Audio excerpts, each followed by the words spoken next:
Okay, we'll call the meeting back to order. Again, welcome everybody here this morning.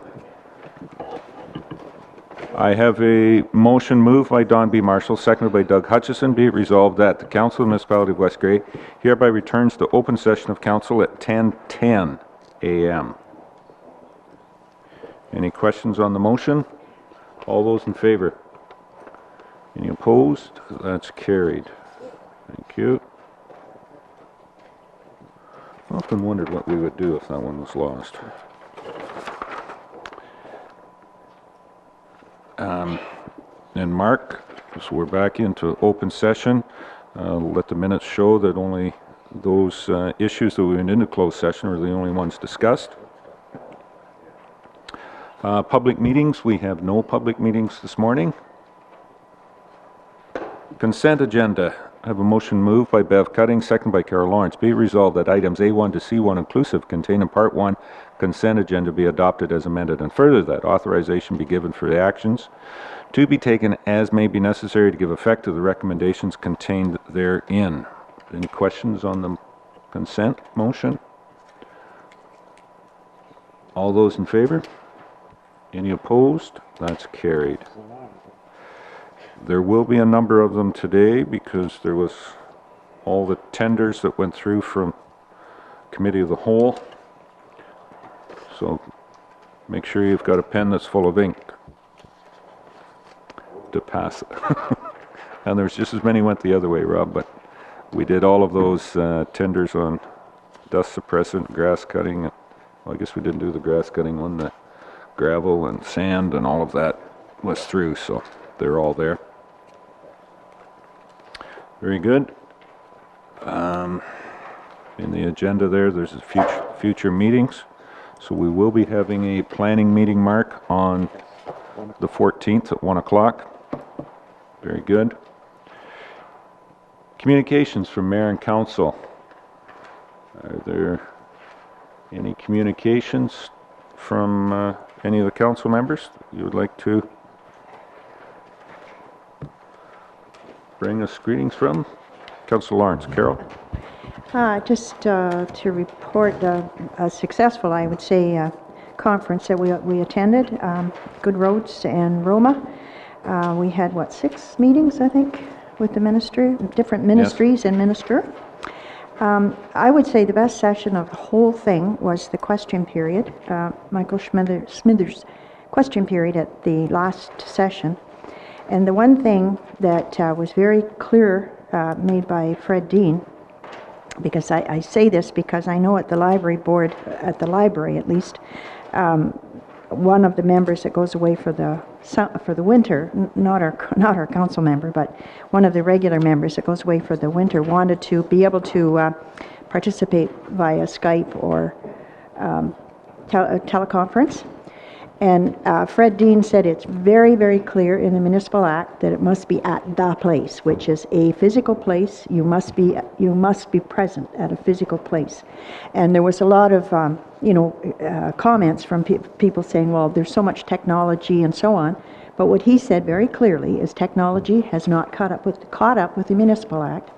And it's very clear in the Municipal Act that you must physically be present in the place, which is so that therefore means you cannot participate or vote or whatever, be counted present towards quorum via technology. So it was kind of interesting because I know that had come up at the library.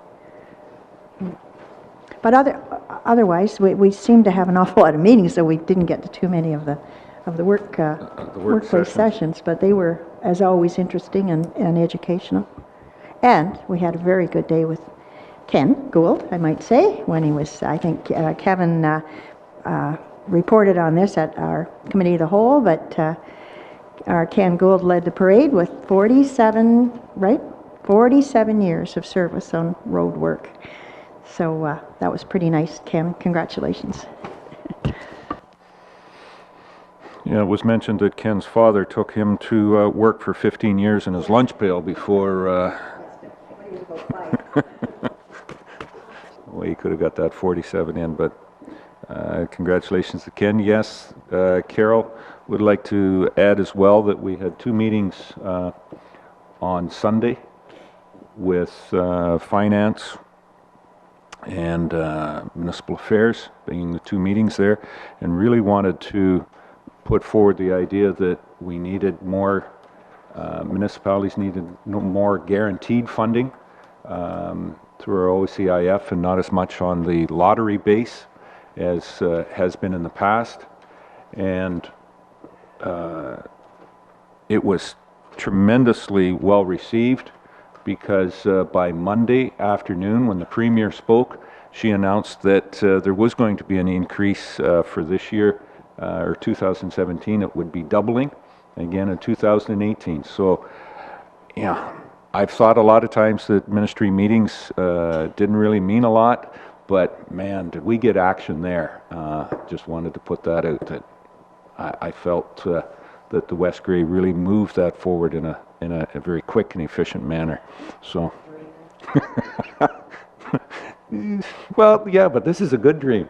There's been a lot of times there have been nightmares from there. No, it was a very good conference and a lot accomplished again. So, Mr. Bell.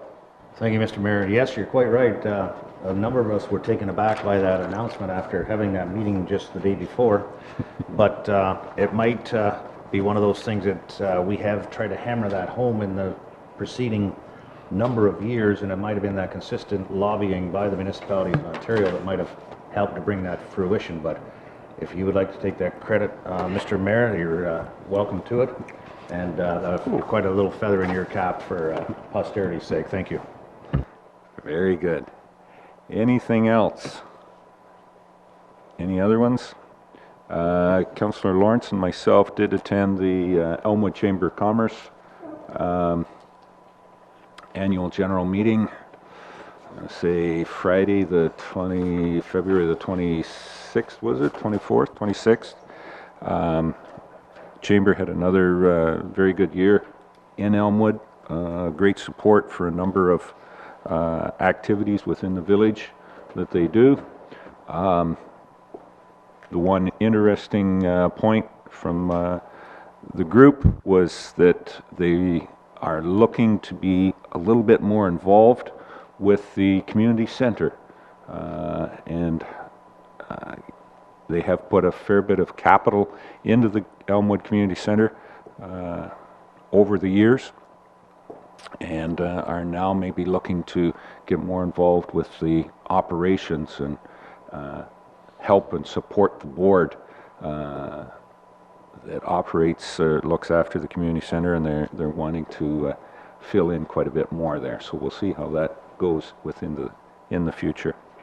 If I may, they have mentioned before somewhat the model we have at Lamlash or Cargill has in Bruce County.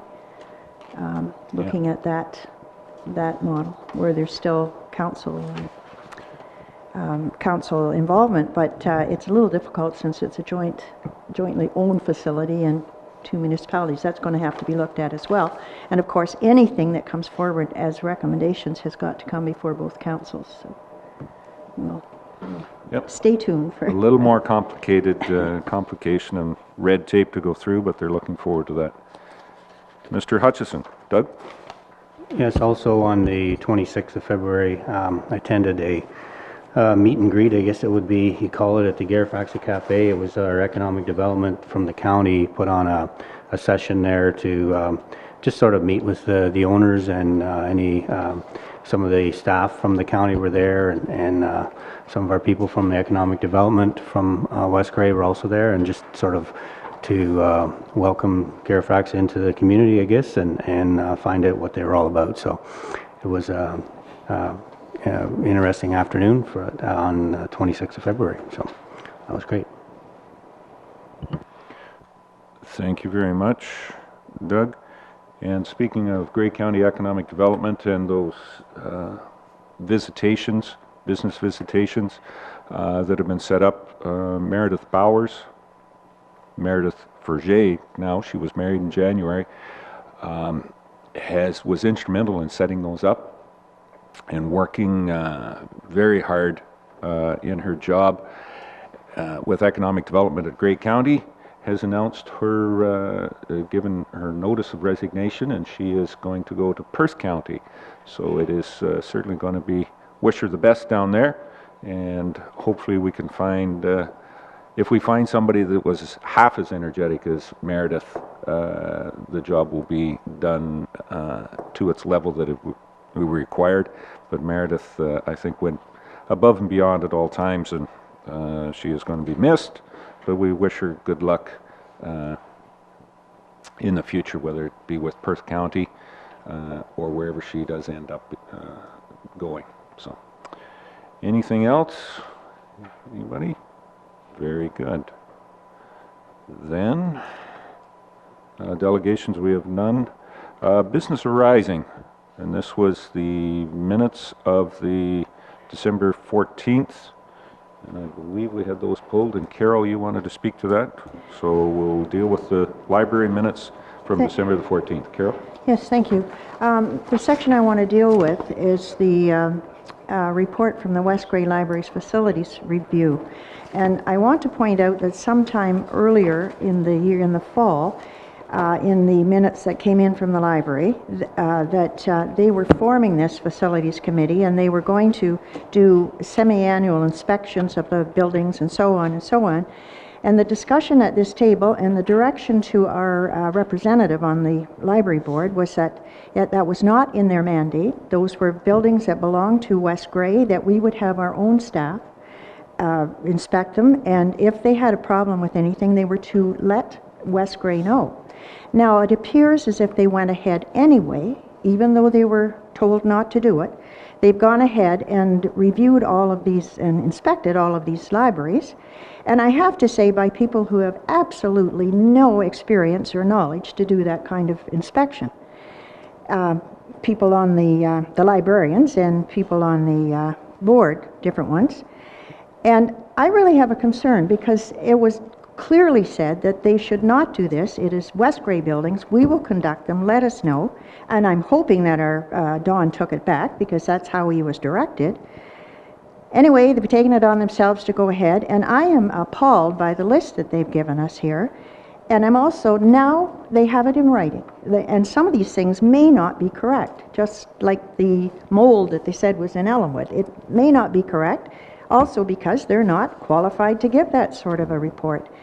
And if we look at Carrie's report today, it's talking about the 10,000, that consensus at 10,000 to be added to the West Grey budget for library building capitals. So now the library board is was requested to bring back a prioritization of the proposed capital projects. The West Grey Library Facilities Review Report, dated December 2015, outlines various building-related items, which is this report. So somehow this has got out of our control, and we don't even know if these are correct. So I want to bring that forward. For goodness sakes, at one point they were putting a screwdriver into a beam in Newstead. Well, you know, I can do that too. And what were they doing upstairs? There's a policy that no one's to be upstairs. It's not to be used for library facilities. And yet they were upstairs and they were downstairs. So I bring that forward, and I'm just wondering how we're going to deal with this. Well, just for a little bit of clarification before I turn it over, the $10,000 is in that was put in the budget, so it's not an addition to, just to be clear. Yeah. I didn't say it was an addition to, but it's what their needs are going to be based on this report that uninformed people did. Right. Mr. Bell. John? Thank you, Mr. Mayor. I would concur with Councillor Lawrence's assessment of that, and I guess for one reason and one reason only: they were unqualified people that went and did this. As most of you know, everybody has their areas of expertise, and it doesn't matter what they are. I happen to know a little bit about farming. That doesn't mean that I know anything about it, being a building inspector, an engineer, an electrician, a plumber, what have you. So for somebody to go in as a librarian, along with some others in the community, to look at buildings, it completely makes no sense to me. I think it was an abuse, and I'm going to say abuse, of their privileges to be onto that. If they had problems, if they had concerns, they should have let this council know. I thought we were over this little hurdle of information, shall we say, not being shared between parties, as far as the municipality owning these buildings. If they had problems, they should have called a service, I guess, or a professional that could do this. But for somebody to arbitrarily walk into any of these buildings, I'm pretty sure I can find problems in my own house if I go looking for them. So for them to go looking for the problems, I'm just not exactly sure why that was done. And I certainly can't support the reasoning behind it. I think absolutely the minutes, I think they're unjustly done as far as being engrossed on paper, and I'm not in favor of it. Not exactly sure what the legal ramifications are for that, but I certainly don't think that it was necessary, and I think it's an abuse by the library board going against the wishes of West Grey Council. So just one little point of clarification. These library board minutes, we don't approve them. We accept them or receive, John. So Yes. what's in there, they're an independent board. So we receive them. We don't do any of the approvals on that. Carol, rebuttal? Well, I think we should neither receive or accept, but if you look on the back page of these minutes, under notes, they're saying a standardized checklist for future inspections needs to be developed for consistent monitoring, assessing of library facilities. And then they have a bunch of examples, like the roof for one thing, for goodness sakes. And then biannual inspections should be conducted. So they obviously did not get the message, and maybe we need to communicate with them and make it clear that that is not their mandate. They are tenants, and West Grey owns those buildings and are responsible for them. I was wondering, instead of having verbal communication go back, could I ask staff to put together a letter to go to the library board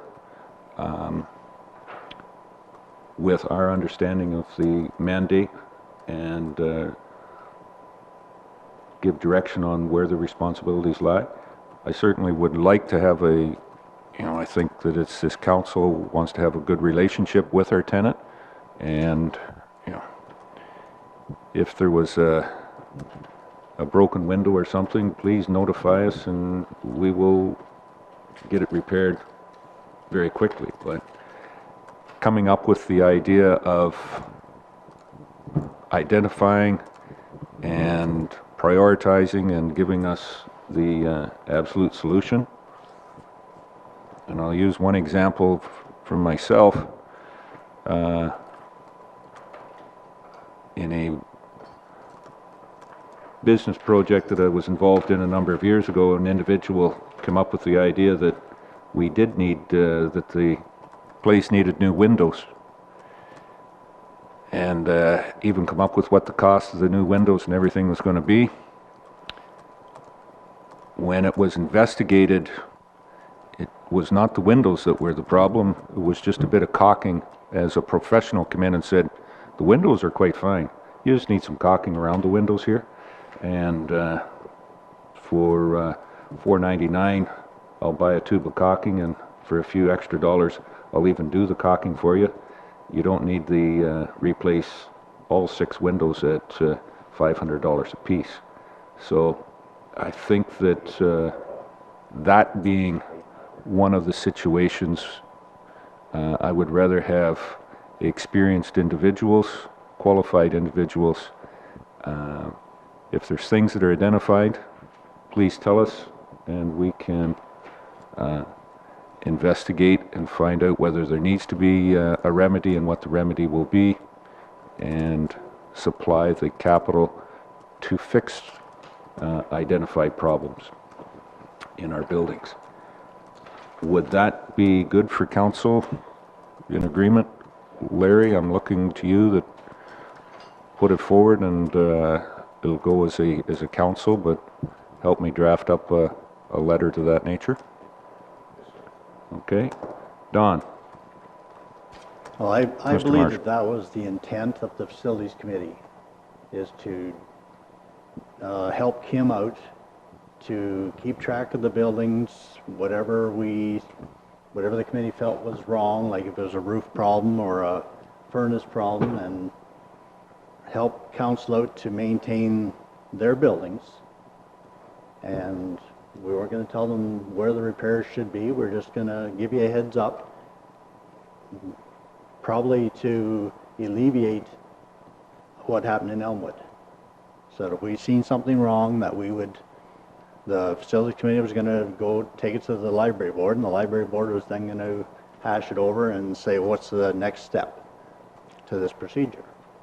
If it was a health and safety issue, then it would go right to Larry, I believe.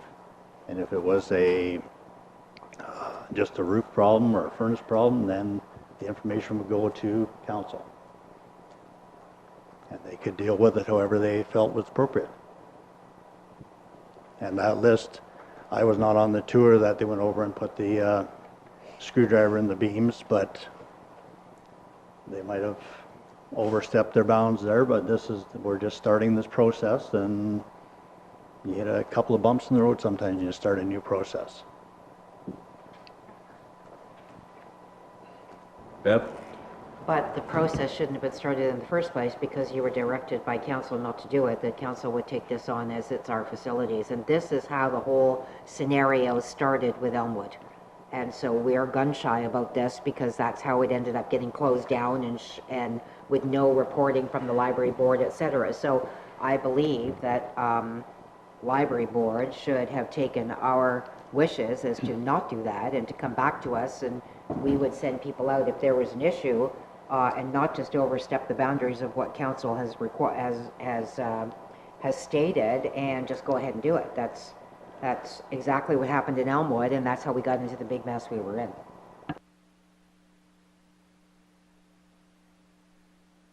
Okay, Doug?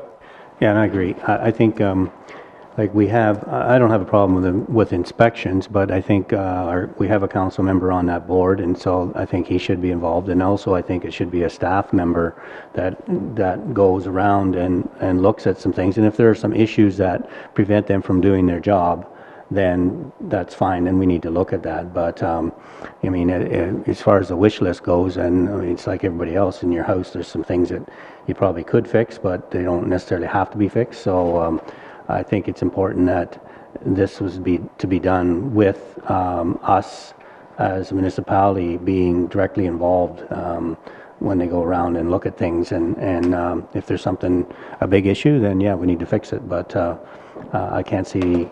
I think it's important that we're involved directly with that inspection.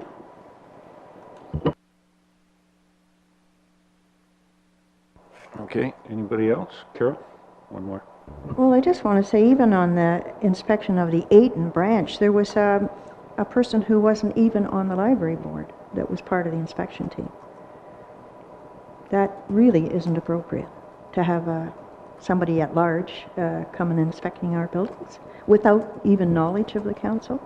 Mm-hmm. And, you know, if you rent somewhere, like I rent somewhere, if there's a problem, I don't inspect the place and then go to my landlord and say this and this and this needs to be done. I simply say, you know, I got a leak in the tap or something. Like you don't take it on yourself to do an inspection. And I have a concern now because a lot of these probably are not valid, and yet now they're in writing. And I'm trying to find it here, but one I read somewhere, they were suggesting new windows for the Ayton branch. Well, my good grief, that building isn't that old. It probably needs caulking, like you were talking about, Mr. Mayor, and yet the list said it needed new windows. So there's that kind of misinformation out there, and I think it's very important. I mean, as I said, they're a tenant. The buildings are owned by West Grey, and as landlords, we should be looking after them, I agree. If they have a problem, they should be reporting it to Larry or Ken or whomever, but not carrying out this kind of an inspection biannually. Mm-hmm. So. Okay. Are we fine with that direction with staff to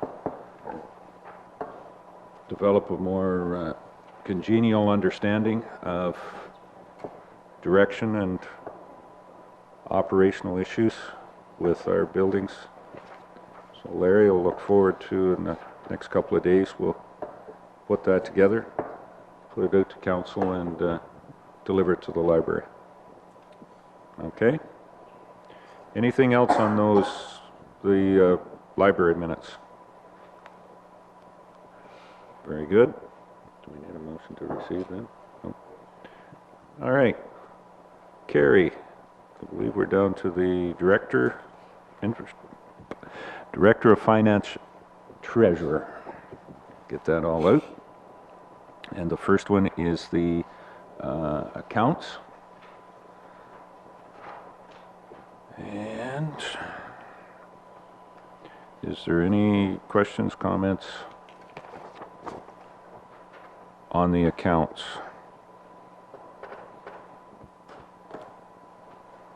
Sorry, Doug? Councillor Hutchison? Yeah, it's, Carrie, maybe you can explain it to me. It's probably me not knowing something about it, but under the soccer, there was a $1,500 on page 86 that had to do with a grant, and then on page 89 it pops up again, and I'm not sure why that is. One's 2015, one's 2016. I'll just see if I can find it here. West Grey Soccer on page 86. Yeah. Soccer pitch maintenance grant, $1,500. Mm-hmm.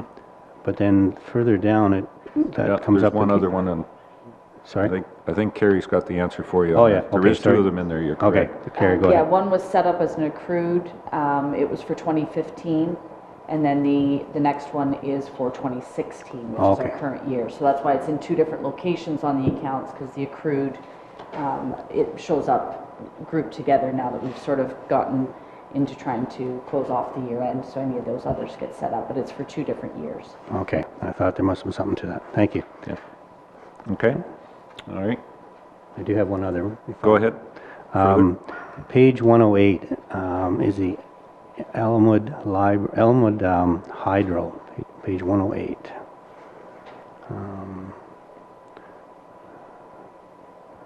Find that. I'm just wondering, it was $300 and some, and to me it looked like it was the Elmwood Library. I just wondered why that seemed high. Do you know on that, Carrie? It has electric heat at the Elmwood library. Library. So this In time that of year, the electricity bills are higher there. We do have to keep a minimum amount of heat so pipes don't burst and everything in the building, but it is electric heat at that building. So is that for the 1 month? Yeah. The three? That would be a Elm 1 Library. month period. So even though we've got it set at minimum, we're still paying $300 and $374. It seems like a lot, doesn't it? Probably $34 worth of electricity. Delivery, debt Well, repayment. yeah, I know how that goes, but West Aerial's admin charge. yeah, I was surprised at how high that was. Yeah. So. That's what it'll be. Okay, any other questions on the accounts?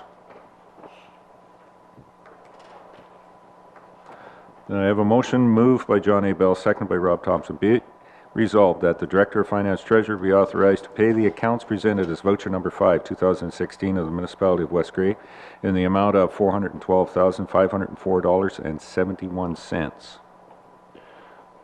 Any questions on the motion?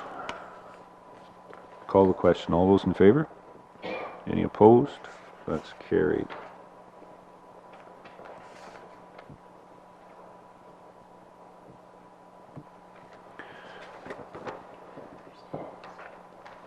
Okay. And the other one there is the remuneration for information. Anything else, Carrie? Just for anyone who hasn't submitted their timesheet, to just drop that off before we leave today. Today?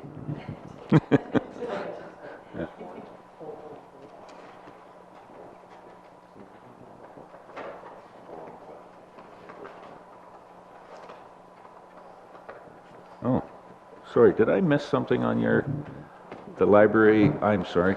Yeah, I don't know if you're prepared to provide, I was looking for direction on how projects we wanted for that 10,000, but I don't know if Yes. you're prepared to Sorry, I got down to the bottom of it. provide that direction yet or not. Just looking, now the budget's passed, to get projects moving forward, so just looking for direction there. Any discussion on that? That was the 10,000. It is in the budget, so I'm going to go Don first and then Carol. Just one thing, I believe should be a priority is the roof on the Durham Library. either the whole thing or get a professional roofer to look at it. Maybe it would just be one or two sides, but there's a lot of shingle chips in the parking lot. So much activity, it's just blowing the roof off the library, is it, John? Carol? Well, I have to agree. I think, I understand it's three sides that are bad, the roof. And if we're going to sell that building, if at some point in time, you don't want the thing leaking, and or if we're going to stay in it, you don't want it leaking, and so the roof has to be done regardless. As far as anything else on this list that we got, I think that needs some more discussion after the letter is, given to them, and there's some discussion with the library board as far as that intense list that they gave us.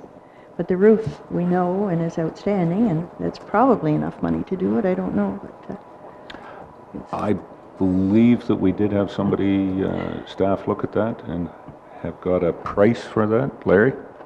Ken? Larry, go ahead. Thank you, Your Worship. I was approached by a staff member who had been contacted by the library and had that building looked at by a roofing individual. The roof does need replaced, the whole roof, and we're wondering if we could possibly get the okay from council to proceed with that, because we are doing a roof in another building, and by doing both buildings at the same time, tendering them, we're hoping to get a much better price on it.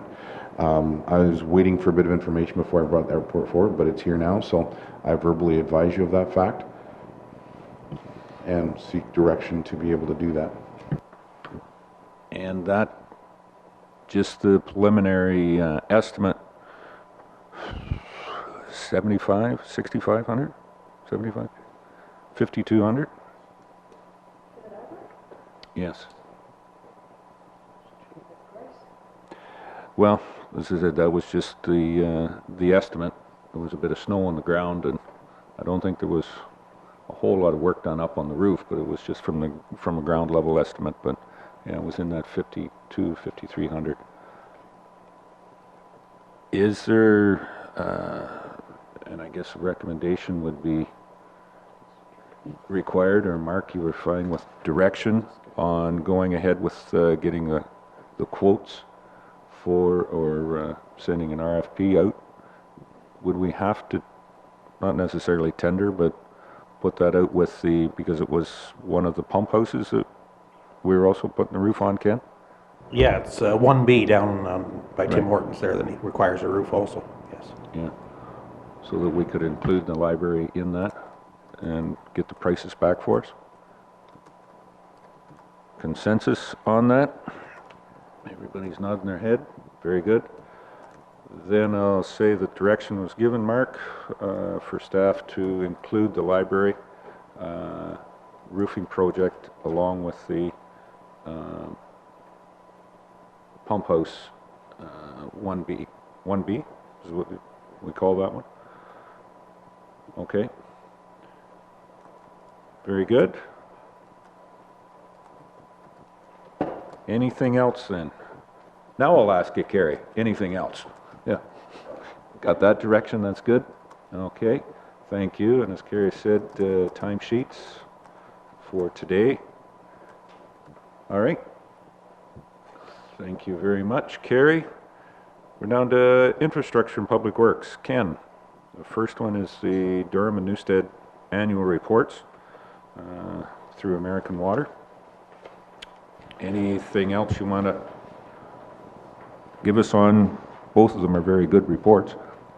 Yes, the American Water have completed the annual reports for 2015. It's a requirement to have them out, I believe, by the end of March. And they are sent to the MOE, and they show the reserve capacity along with any upgrades that were completed in the year 2015. And yeah, both reports look very good. It also shows that we have a fair amount of reserve capacity, particularly in Newstead, where I believe only 13% we're using, so it has room for expansion there. So yeah, they're good, both good reports. So.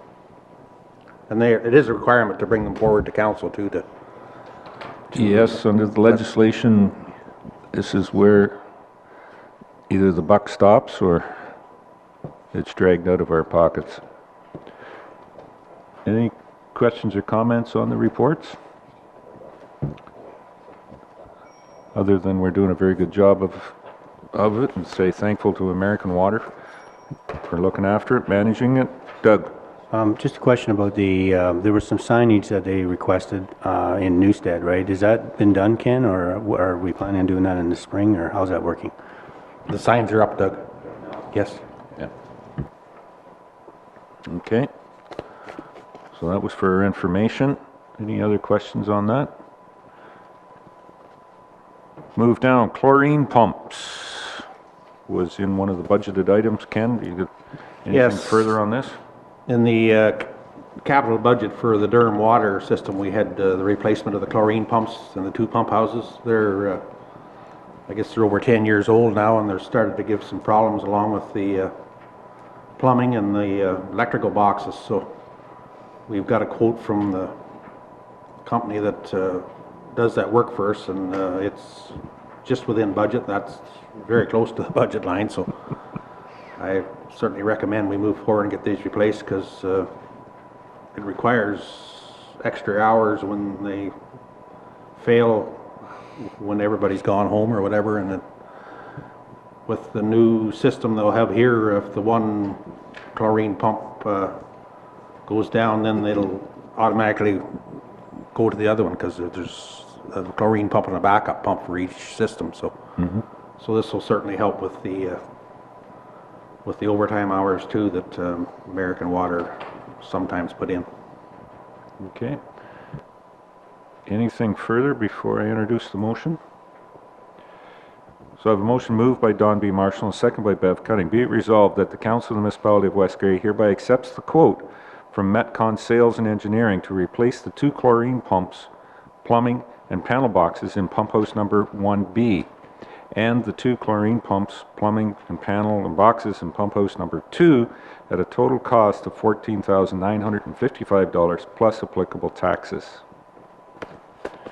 Any questions or comments on the motion? Call the question. All those in favor? Any opposed? That's carried.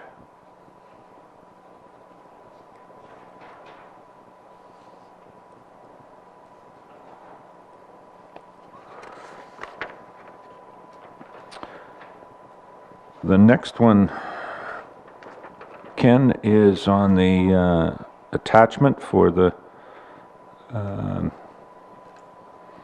hi-ho or excavator that we have purchased and was discussed at Committee of the Whole. And so we have had got some quotes in and have the lowest one here. And anything else you want to make comment on that? Yeah, the quote in the agenda package, we got confused there. It's got a we need a quick attach installation for the high hole that's coming, or the backhoe that's coming. So we had to get some revised quotes. So it's an extra $500 for the attachment with the quick attach equipment on it. Yeah. And that'll save, actually, just be one guy can do all the work from the machine without having somebody line up the pins for him. So, yeah. And that, as you said, it was a $500. So there's a difference between the motion here and what's actually in the package. Is $500 difference, but I think that from having to deal with buckets and quick attach, finger pinching, a few other things, Farmer John, that, yeah, emotions run kind of high some of those days when that doesn't line up by yourself. Okay, any questions for Ken before I introduce the motion then on that? I have a motion then is moved by Rob Thompson, seconded by Doug Hutchison. Be it resolved that the Council of the Municipality of West Garry hereby accepts the quote from Tormount Cat for a ProMac brush cutter, including attachments, at a cost of $37,040 plus applicable taxes. Any questions on the motion? Call the question then. All those in favor? Any opposed? That's carried.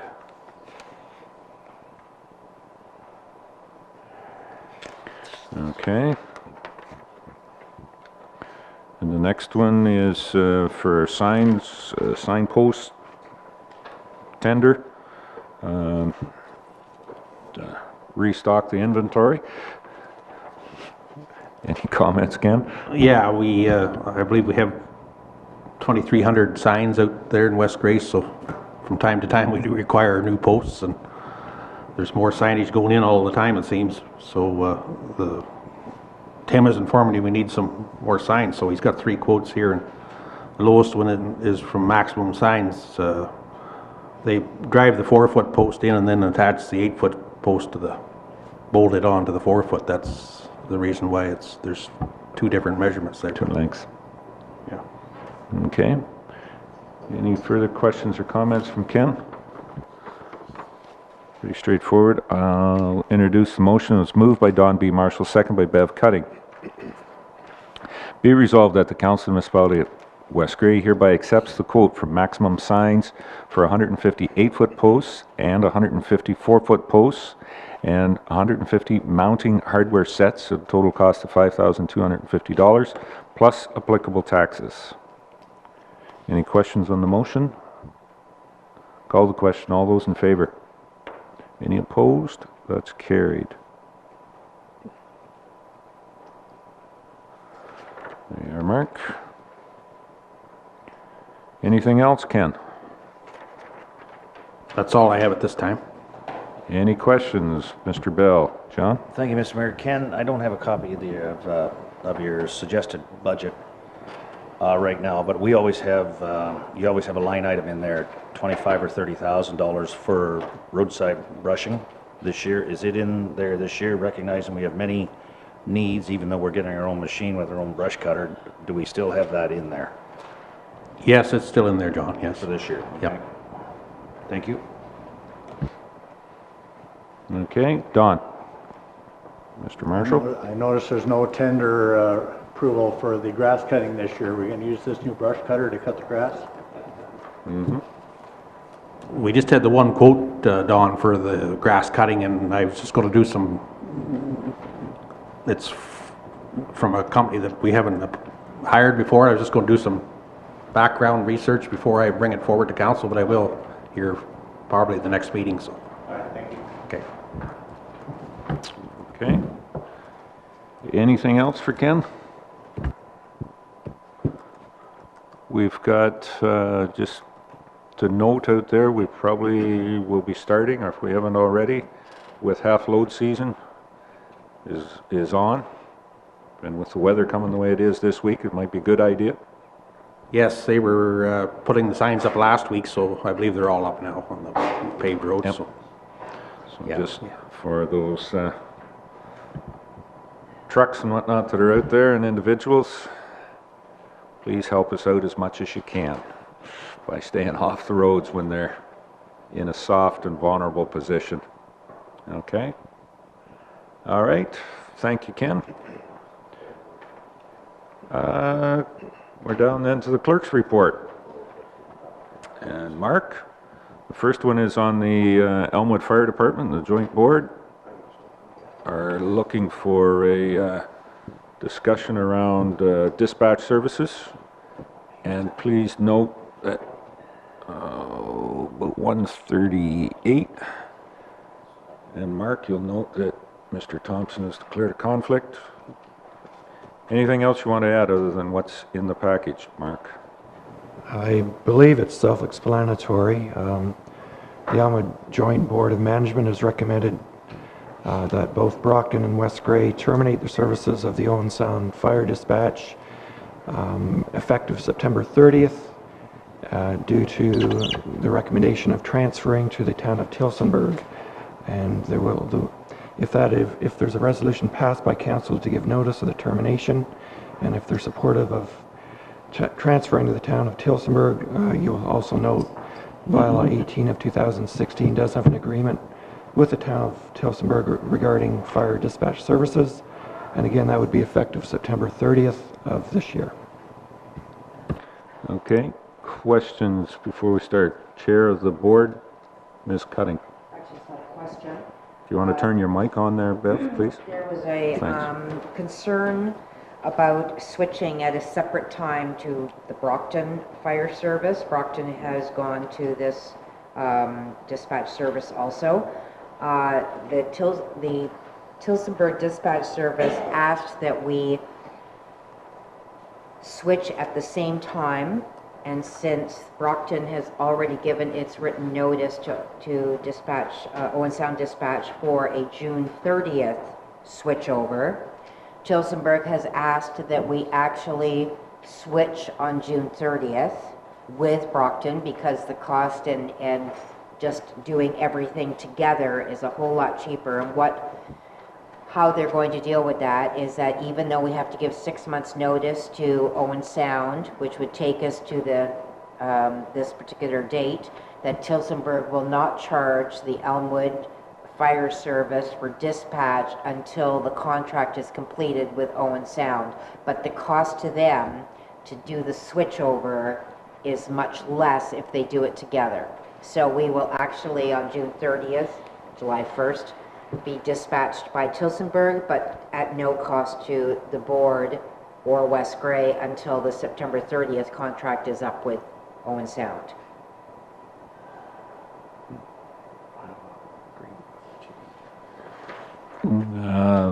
Thank you for that information. What it'll mean is we'll have to amend the bylaw if this is going to go forward. Yes. Okay. Yep. Yeah. There's also one other thing. The Tilsonburg Fire Dispatch is a 5-year contract. It is not, there is no out clause. Once you're in, they want a specific, in order to include and do the work that it takes to bring on another fire service, it's a 5-year contract. With no out. No out. September 7th, so I take this date out. No, I think it still goes to September 30th. Yeah. Okay, yeah. Councillor Hutchison. Doug? Yeah, just a couple of questions. So my understanding is that this is only for the Elmwood Fire Department, so then the rest of our fire departments in West Gray are going to stay with Owen Sound? Is that correct? No, they are in the process now of, I believe they have sent out, I believe at the last committee of the whole, there was discussion with the fire chief about sending out RFPs for dispatch service. So it's not necessarily true that they're going to stay there. But we don't know that they're going to go with Tilsonburg either, right? So my concern is one fire department dealing with Tilsonburg and the other fire department is dealing with whoever. Is that going to be a safety issue down the road where you're using 2 dispatch services, and if you need support, one dispatch service calling another dispatch service, and then you got police involved also, right? So maybe tiered response and ambulance where you know, I don't know, it seems a complicated system when if we're going to have 2 different providers to me.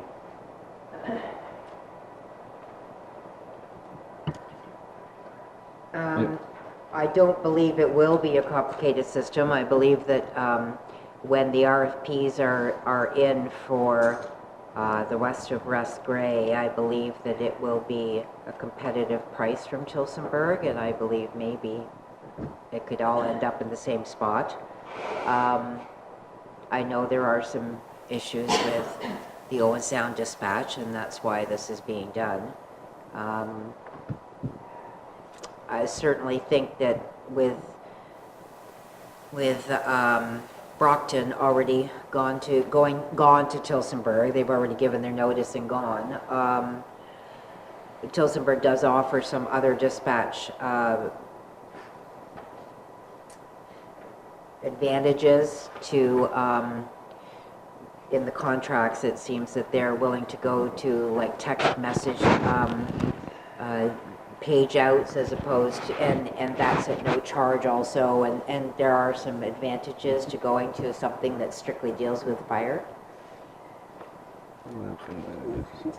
So, continue on, Doug. Sure. Okay, so my other concern would be, first of all, maybe we need to look at delaying this decision until our whole fire department has decided in which direction they're going, so that we just don't jump in with Tillsonburg and then find out that, say, the rest of West Grey is going with Orangeville or something, or whoever offers the service. And then the other thing is, what about some of the other local municipalities? Are they also changing? Because like, so Grey Highlands, like some of the ones that are on our borderline, which we may be calling back and forth when it comes to the emergency, Grey Highlands, Southgate, and so on, are they also changing? So, so my recommendation was we wait until we solve this issue as a whole, rather than having Elmwood go ahead and then find out that the rest of West Grey has gone with someone else. I believe the cost to do that will be quite a bit of money, because once you start doing individual setups for, you've got to remember there's bell transfers, there's mapping, there's all kinds of costs to do this, and the cost will be far less than if it's done as a unit as opposed to each individual to service going. That's what I mean. I believe the board has researched this, and I believe the chief of Elmwood, the Elmwood fire chief, it's his recommendation that we go, and I think it's probably a good recommendation. I do have some other information that cannot be sort of given in public, and I think that it's a wise choice for us to make the move. Right, so that's my concern, is if we're going to do it, why don't we do it as a whole, all of West Grey at the same time? Because it's up to our fire chief to go ahead and which is what he's doing. He's doing the RFPs and he's doing that request, but Elmwood is a separate entity as a joint fire board. It's not, I realize you can't just lump, I know it's our fire service, but it's only half our fire service. It's, it's a different entity. It's always run different. It's not under our jurisdiction as much as the other services are. It's under a joint jurisdiction. Right. So it is a different kettle of fish, that one. So that brings me back to my original concern is safety, and if we end up with two different providers, is that a safety issue? No. Carol? Well, I was going to say just about what Bev has just said, but remember that that isn't a West Grey service. It's a joint service, and Brockton has already given notice. They're already going with the other, and it is the same fire chief. He works for Brockton, he works for Elmwood, but he's dealing with the same dispatcher, so I can't see that being a problem, particularly when they've done research and that's their recommendation. Really has nothing to do with our West Grey service. It's a separate, it's totally separate. They do work together though, right? I mean, they go call-outs, they share call-outs, and they support each other. Yeah, that would continue. Yeah. It's mutual aid, that would still continue. John? Deputy Well, Rebell? yeah, and I'm just a little, shall we say, uneasy by this, I guess, going along with what Councillor Hutchison has said. I guess Brockton is dictating what West Grey is supposed to do by jumping the gun and going ahead further, or going first, I guess, shall we say, and we're supposed to toddle along behind them. I understand maybe there are some minor things that have gone, shall we say, a little wrong as far as dispatch and own sound goes, but I'm just not sure if jumping ship without knowing what's going on at Tillsonburg. The other idea is there's a 5-year contract with no opt-out. I guess that kind of bothers me. We don't know if Tillsonburg's a long way away from West Grey per se, and I'm just a little uncomfortable without getting this done, and plus we have RFPs out with the rest of West Grey department that we don't know what they are just yet, and we don't know the figures. So I would like to say that I am in favor of Councillor Hutchison's recommendation that we maybe shall we say, not table it, but shall we say reserve judgment on this at this time, because I'm not sure I know all the ins and outs of this. I would like to keep some things locally, I guess, when it comes to dispatch and some jobs in this part of the world, and to make this change to go to Tillsonburg, I'm a little uncomfortable with that at this time, Mr. Mayor. Bev? I think if that's the case, we need to go into closed session so that I can have some discussion on this, because I cannot disclose all the information that we have. Well, Well, if you want to go into closed session, I'd have to know what the reasoning was. There's only... But...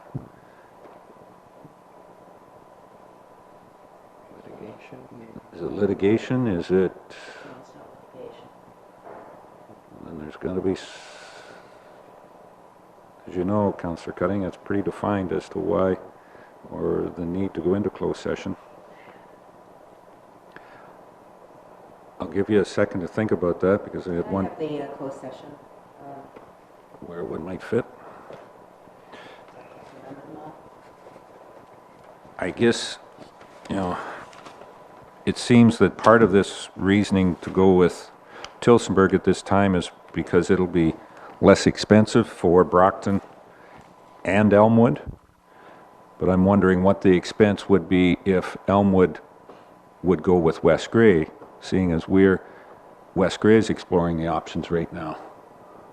So does it just have to be an economic reason for Brockton and not West Grey? No, it's not only economic, it's the level of service. And it's also, there's only 2 or 3 fire dispatches in all of Ontario, so it's not like we have a huge choice. There's Guelph, there's Orangeville, there's Tillsonburg, there's Barrie. Barrie's not taking any. Well, I mean, there is dispatch of services out there. It's not whether they're taking them. It's who's Well, there are open at the services, person. but Who's open at this point in time. Right, yeah. who's Just open, I clarify. think there's 3 that you can actually choose from. Yep. Because there is some shutdowns on Young not and taking any extra yeah. services on. And these are services that are expanding, that are into expansion. Orangeville and Tillsonburg being 2 of them that I'm aware of that are young services as far as experience goes, years of delivery of the service.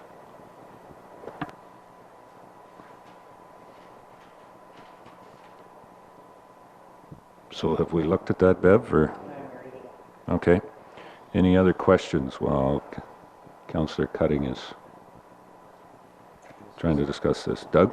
Well, I think that comes back to too, that I still think that by using Own Sound or someone that has a better idea of our municipality is beneficial, so that if there are any last minute decisions to be made, they might have some kind of reference, whereas Tillsonburg, I'm sure there's not a lot of people down there that know much about West Grey.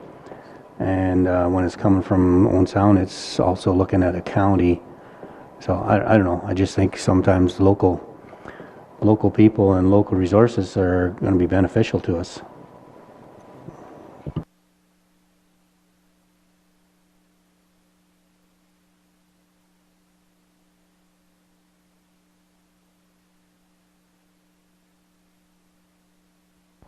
And if I'm not mistaken, I think you're right on that, Doug, for the fact, you know, on Unity, it was the Grey Bruce Fire Chiefs Association that brought it forward a few years ago when Hanover Dispatch was disbanded. And it was a recommendation at that time that all fire halls in the area go to a single delivery so that there can be communication. It's not split, that they all be with one. And at that point in time, there was 3 services, and that were going to do it for all of the fire departments. I haven't heard from the Fire Chiefs Association at this point in time as to what the reasoning is now that they've kind of been disjointed and aren't using this as a joint where they would be able to talk to one another.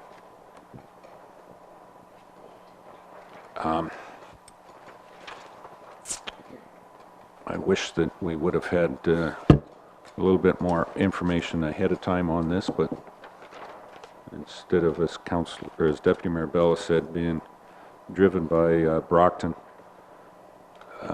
Council on this. Have you found something, Bev, or? No, I need to discuss that with Mark because I need to I'm not 100% sure where it fits. Do you want to take a 2-minute break so you can do that? Or even a 5-minute? How about we do that? We'll take a couple of minutes here and just adjourn for a second. Or take a break, not adjournment, take a break. Okay, I'm going to call us back to order here.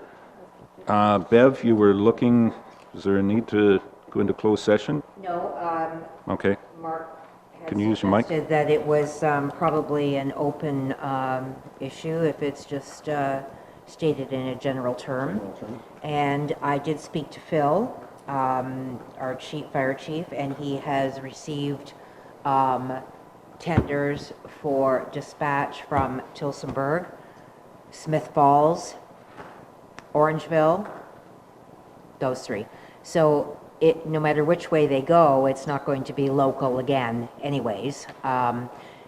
Owen Sound will continue to dispatch, I believe, in terms of policing. They are actually trying to take on more police services. It is a performance issue with Owen Sound as far as the fire dispatch goes. They're not updating mapping, there are performance issues. And I think the issue is that it's gone on, and we've been in the contract for, I believe, 3 or 4 years, and we can't seem to get it resolved. So, Owen Sound, we can't. Maybe. Can I? I mean, yeah, and as you've said, from where we have received comments, you're talking that Owen Sound hasn't renegotiated, or not that we're aware of at this point in time. Okay? What does council want to do with this?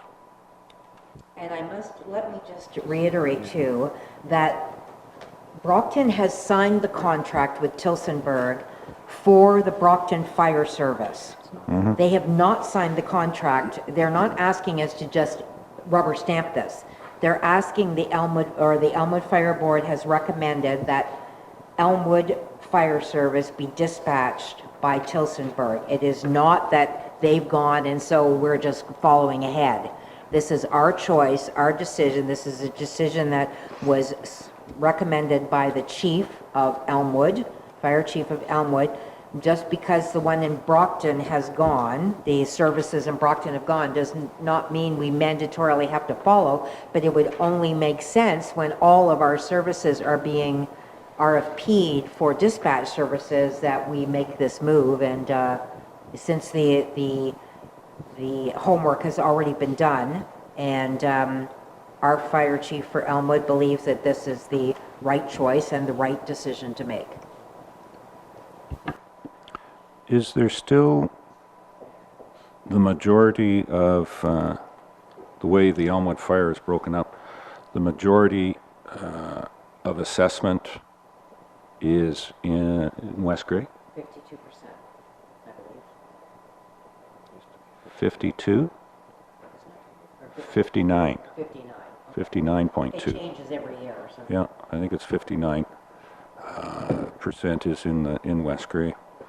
So I guess with that, and recognizing that West Grey is outright at the present moment, would it be better if the majority was with the majority of that service in Elmwood was consistent with West Grey and not Brockton? Now it may end up being both the same, but if West Grey is out, I think there is some concern on the consistencies, and apparently from the Brockton side, they think that it should follow theirs. But if you went to what the majority is, maybe we're a little jumping the gun here and wait until West Grey has theirs in place, or have given a recommendation of where the transfer of the dispatch is going to go to. Just throwing that out. Mark? So the next council meeting is March 21st. If you give 6 months termination, at that time, you still meet the September 30th time frame for transferring to Tillsonburg. That 2 weeks period, this is deferred, might also provide an opportunity for the fire chief to bring the quotations to council's attention. And there, at that time, you might see both are going with Tillsonburg, for instance, might absolve some of your concerns. Mr. Bell. John? Yes, thank you, Mr. Mayor, and good explanation, Mr. Clerk and Mr. Mayor. And for that reason, I would make a motion that we defer this until that meeting and hopefully get more information from the fire chief. The biggest thing that I would like to know is apples to apples and oranges to oranges. What are we dealing with our other people that are going to tender on the service? Plus, I guess the biggest concern for me is the 5-year agreement. And what is there an escalation clause revolving around what is going to cost in years 2, 3, 4, and 5 of this? 2% per year? Okay, and that's not here, I guess. 2% per year, and the cost per capita for Tilsonburg is $1.95 per capita with a 2% increase yearly. Our cost to the Owen Sound dispatch service for 2016 is $2.23 per capita. So it would take 2 years for us to even catch up to the 2016 costing to go to Tilsonburg. So there is a cost savings. I can see that, the figures here, but that 2% was not in here, I guess, for 2, 3, 4, and 5, so thank you. But with all that, I guess, recognizing that there may be options with these other services that are going to tender, I would like to defer this until that time. I'd make that motion.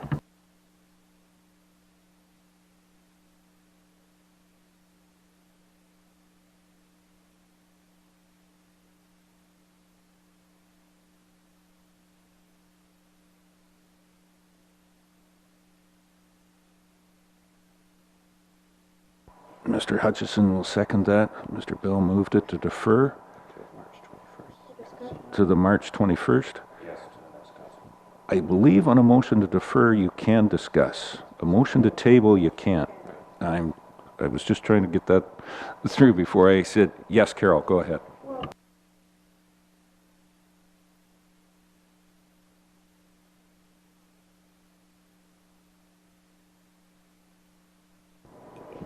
There is a chief there. Maybe we need to hear from him. Like, you want some further information, but maybe we need to have the chief come here and speak to us, because he's our chief, after all, in terms of our Elmwood share of the fire services. And it's there, it was the Elmwood board's decision and that fire chief. So I think we need to hear from him, not just kind of sit here and make suppositions. There might be every good reason why they made that decision, and we can't second guess it. Well, we can't second guess it if we don't know what it is. Well, that's what I mean. We don't know what we're saying. I mean, we don't know what's behind it, so. So, and I think that would be, we'll see where this deferral goes. But I would suggest that if the deferral passes, we'll bring it back at the next March 21st meeting, that every attempt be made to have the fire chief from Brockton, fire chief from Brockton, and the fire chief from Elmwood here.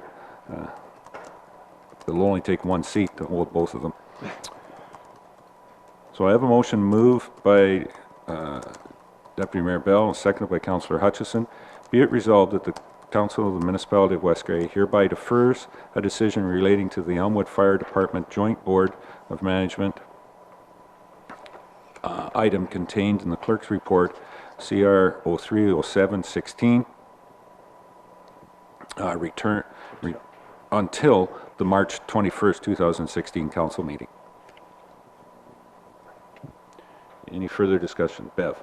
Well, I would just like to say that I think I have stated why what the reasons were, and that was performance and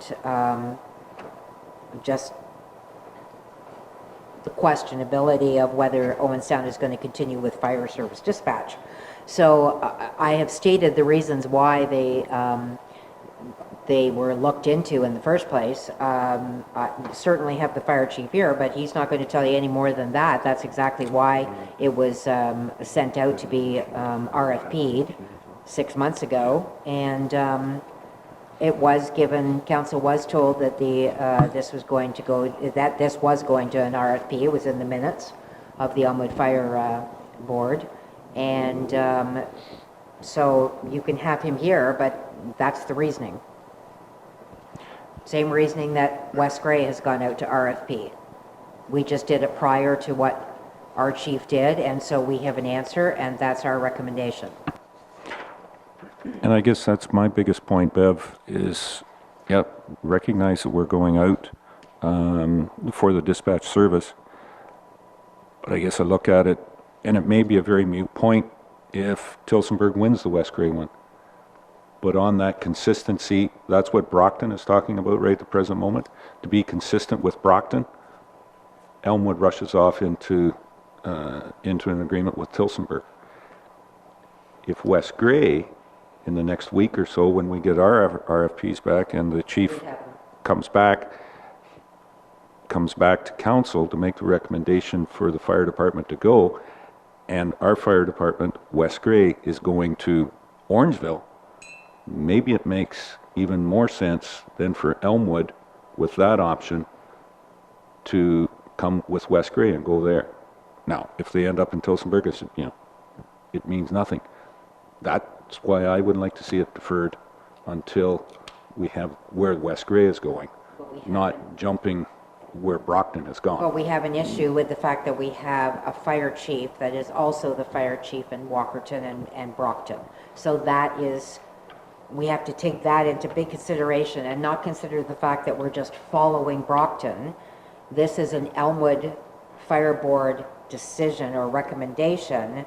We're not just following Brockton because Brockton's gone, we think we should go. This was done by the fire chief of Brockton, which is not the fire chief of West Gray.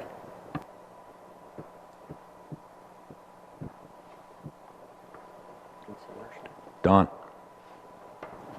What happens if 2 months from now, Grey Highlands goes to Smith Falls and Wellington North goes to Orangeville? I think the Elmwood Fire Board has done their due diligence and sent out RFPs, and this is their recommendation, and the dispatches are going to do whatever it takes to make things safe for everybody. They have all that system figured out, so. So I would like then for the chief and the Grey Bruce fire chiefs then, or representative, to come next council meeting and tell me why the decision or the philosophy has changed so dramatically since the last time that they went out, because it was a full, all the fire departments in Grey and Bruce, the chiefs were behind that we all should be on the same dispatch. That I remember distinctly. That was the recommendation, and that when Hanover closed down, who dispatched, I believe it was 98% of Grey Bruce fire, that the recommendation from the chiefs at that point in time was we should all be on the same dispatch for consistency and for safety and all the other reasons. Here we are 3 years, 4 years later down the road, and that philosophy seems to have changed dramatically, that we don't have to be all on the same dispatch now. That is where my, I haven't got that reasoning yet as to why. And if I could get that, I would be fine. I mean, we're, in deferring this, we're not going to be outside of any of the time requirements that are here.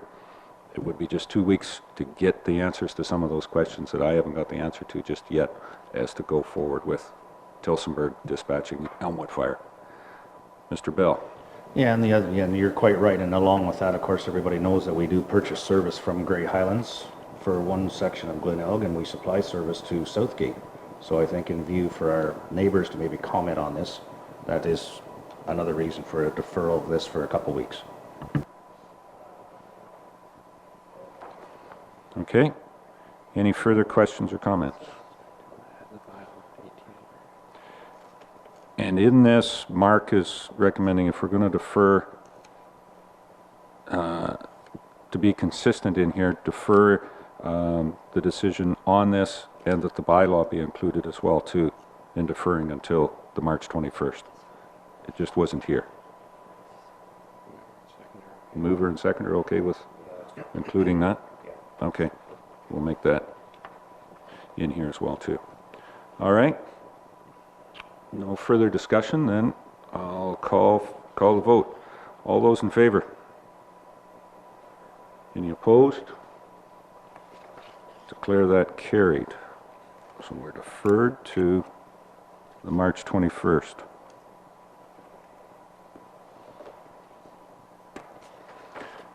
And the bylaw until that time as well, too.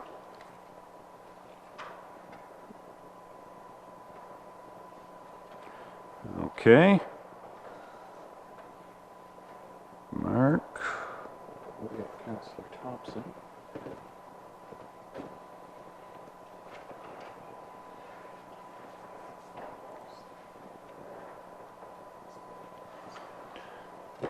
Wait until Rob comes back. Oh, here he comes. So Mark, the next one on your report is the Brockton Council has sent around a resolution asking for support on the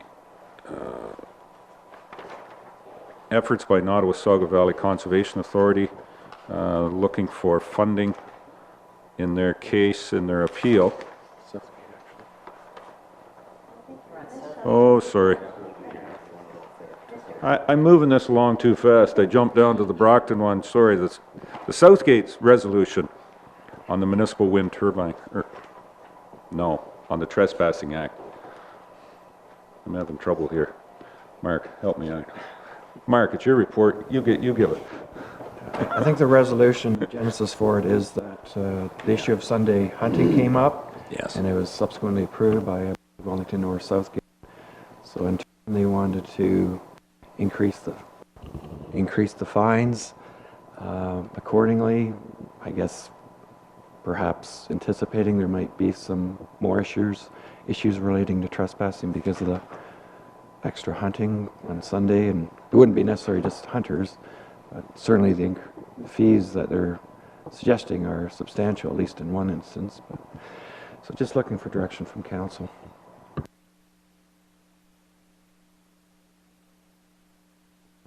Sorry, it's a provincial resolution, Bill 36, I believe is what it is, in addressing some of those fines and issues around trespassed property. And they're looking for support for their resolution, or asking the Attorney General to support this, the bill, and get it passed to increase those fines for trespass. We have a resolution here. Is there any questions or comments on it? Oh, I've heard somebody say, where is it? So here it comes. Any questions or comments before we introduce it? Carol. I understand the trespassing and the increase in fines. If we were to support this, are we supporting Sunday gun hunting? Because that's the very first thing is the whereas in Wellington's, and which Southgate supported, whereas Wellington North recently passed a resolution to permit Sunday gun hunting, and we as a council are against Sunday gun hunting. So I'm just wondering why it's tied in to this Bill 36 that they're not supporting. And I don't think that we would be in any way. It's just that's where Wellington North, when they got into this, on the passing of their Sunday hunting in Wellington North, there was quite a bit of public outcry about, well, there's going to be a lot more trespassing. And one of the things that they used was Wellington North said, well, no, the bill is going to be supported, and we're supporting. That's what they're looking for. Yeah. Support. In that's the whereas, as to why they've got to the point, and I believe it's down there about the third or fourth paragraph. Now be it resolved that the Township of Wellington North hereby requests that the Ministry of the Attorney General support the provisions in Bill 36 to discourage trespassing on private property. But if we support it, we're supporting Wellington North's resolution on permitting Sunday gun, because it's one of the whereases. Well, it's part of the resolution. I kind of have a problem with that one. I understand. I see where they're coming from as far as trespassing, but Okay, Carol, if I can, Councillor Lawrence, this makes no reference to hunting at all. yes, it does. In Not on this Wellington North, Not on the resolution, it does not.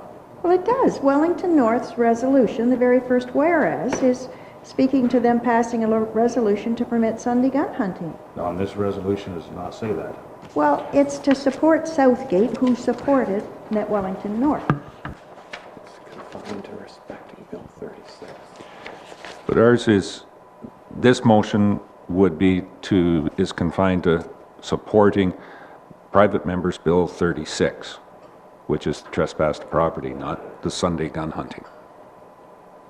Simply supporting 36, not... Yes, Okay. yeah. So we're not supporting Southgate's support of Wellington North, nor Wellington North in that case? So I'm certainly not going to support Yeah. Sunday hunting. Yeah. Let me introduce this, and then you can... Yeah, okay, see how it reads. I have a motion moved by Doug Hutchison, seconded by John A. Bell. Be it resolved that the Council of the Municipality of West Grey hereby supports the resolutions of the Township of Wellington North and the Township of Southgate Councils respecting the Private Members' Bill 36, being an act to amend the Trespass to Property Act to increase certain fines in said act. And further, that a supporting letter be forwarded to the Standing Committee of Justice Policy, the Minister of Attorney General, Ministry of Natural Resources and Forestry, and the Ontario Federation of Agriculture. Almost said that. Local MPPs, the Township of Wellington North and the Township of Southgate.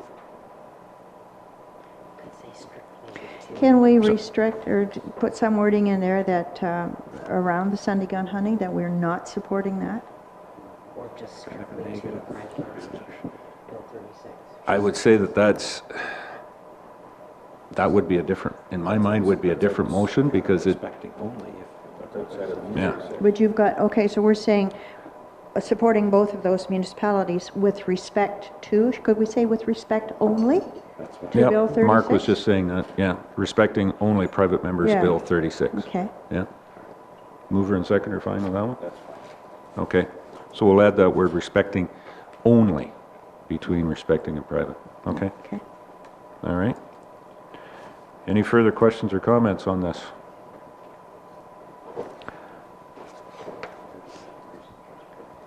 Yeah, it's just to increase the, basically, it comes down, I think there might be some wording changes in there, but it comes down to the increase in the fines. Okay? All comments in, then I'll call the question. All those in favor? Any opposed? That's carried.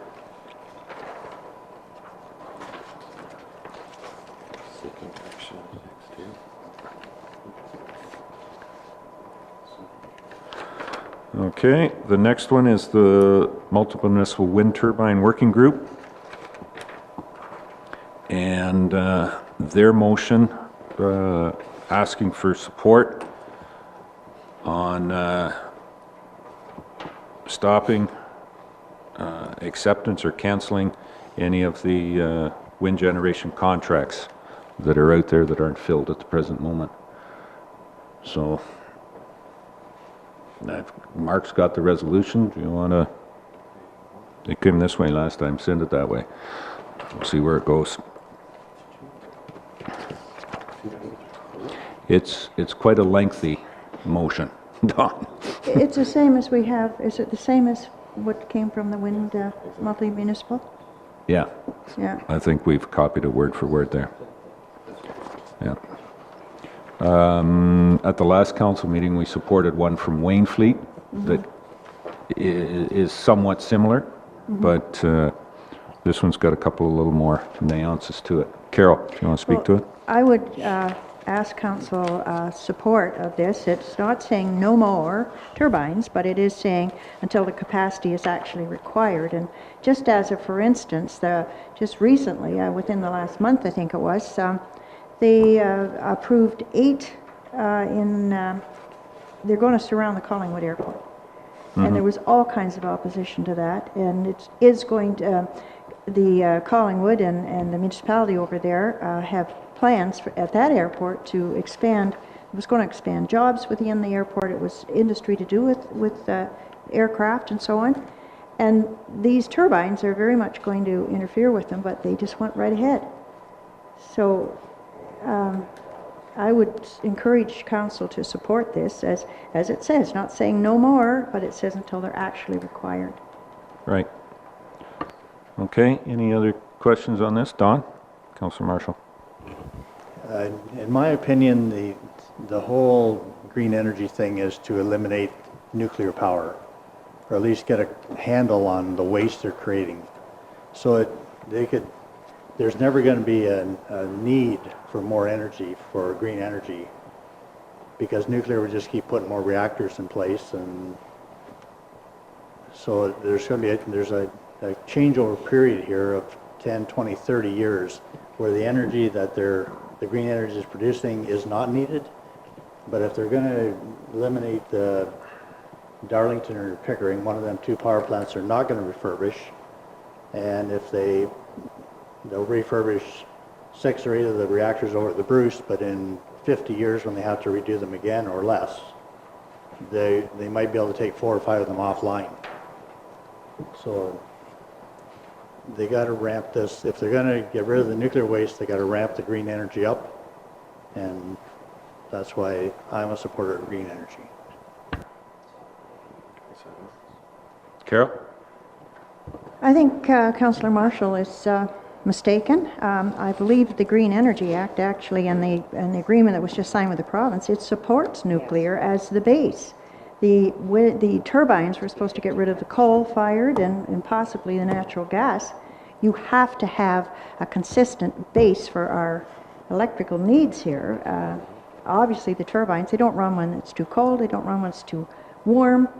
You need a consistent base, and that was to supplement, but it's all part of the Green Energy Act, the nuclear. It wasn't to get rid of nuclear, it was to get rid of coal. Go ahead, Don. Well, I think that they might have leaned on nuclear waste, the nuclear energy in Ontario, just because they produce 50 to 60% of our energy. But the long term probably is to go to natural gas. And I lost the train of thought. I might say, Mr. Mayor, if the province was going to rely on turbines, the whole blessed province and the lakes would have to be covered with turbines, because each of them don't produce that much. Not consistent. I do like Councillor Marshall's thought that the province is looking 50 years down the road. There may be a few media people and a few people in the province that will tell you that no matter which party's been in, they've never looked that far down the road before. They have to, because we'll still be in debt from what they're spending. But the energy plan that was passed, Mr. Mayor, certainly, it's really. Yep. Okay. The motion is moved by Carol Lawrence, seconded by Bev Cutting. I hope you've got lots of tape, Adam, because this is a long one. Whereas the independent electrical system operator under the ministerial directive issued RFP for an additional renewable energy generation, including 300 megawatts of wind generation, and is considering further RFPs for 2016. And whereas the December 15th Auditor General's report confirmed that Ontario is generating surplus electricity with capacity increasing by 19% in the last 8 years, while the demand fell by 7.5% in the same period. Additional capacity is not required at this time. And whereas the Auditor General also reported that the existing feed-in tariff FIT contracts mean that the Ontario power consumers will pay a premium of $9.2 billion for renewable power with wind power pricing that is double the prices paid in other jurisdictions. And whereas the Ontario Chamber of Commerce reports that the escalating price of electricity is undermining the members' capacity to grow, hire new workers, and attract investment, and that the Ontario's electricity costs are among the highest in North America, making the province uncompetitive for business growth. And whereas wind power is an intermittent source of electricity generation, meaning that it cannot be used to replace dependable generating capacity without natural gas as a backup. The Ontario Society of Professional Engineers has estimated that wind with natural gas backup produces baseload electricity at about 200 grams of CO2 emissions per kilowatt, compared with the current system average levels of 40 grams per CO2 emission per kilowatt. And whereas Nature Canada reports that wind power facilities have a substantial negative impact on endangered species, including migratory bats and birds, as well as destroying habitat for species at risk. And therefore, be it resolved that the Council of the Municipality of West Grey requests that the Province of Ontario exercise its rights in Section 4.13, bracket 12 of the current LRP RFP to cancel the process at any stage for any reason and not issue any new wind generation contracts. 2, that the Province of Ontario hold off any further renewable procurement process until the capacity is actually required and focus on sources that will actually reduce carbon emissions. 3, that the IESO review the outstanding FIT contracts that have not achieved commercial operation and vigorously enforce the terms of the FIT contract, with a view to eliminating further expensive wind generation capacity being added to the grid. And further, that this resolution be forwarded in a letter to the Premier of Ontario, Minister of Energy, Association of Municipalities of Ontario, and local MPPs.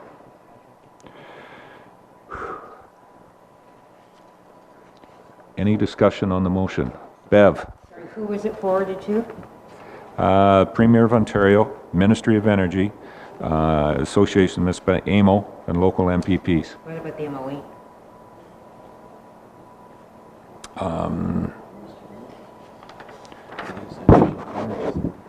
Well, Energy's here. Bev wants to put in MOE. It's, Well, they're the ones that approve. I would like to see them have at least, yep. yeah. On ours, we can add MOE. I think Mover we and should. seconder are fine with that? Yeah. We're just, I mean, we put it As they do, to but- as yes, municipal but I think wind we when can it came add to that. us. I think Yep. they should be aware of what is being requested of the Premier. They're the ones that do all the approvals, so anybody else who should be CC'd that? Ministry of Environment, Climate Change. What about M&R? They are somewhat involved. I mean, Well- it's only CCing, it's not, you know, it's, Yeah, if you want to CC M&R, because M&R is certainly mentioned in here on Exactly, with the bats and the birds. endangered species and the species at risk. I think we should CC the M&R and, Ministry of Natural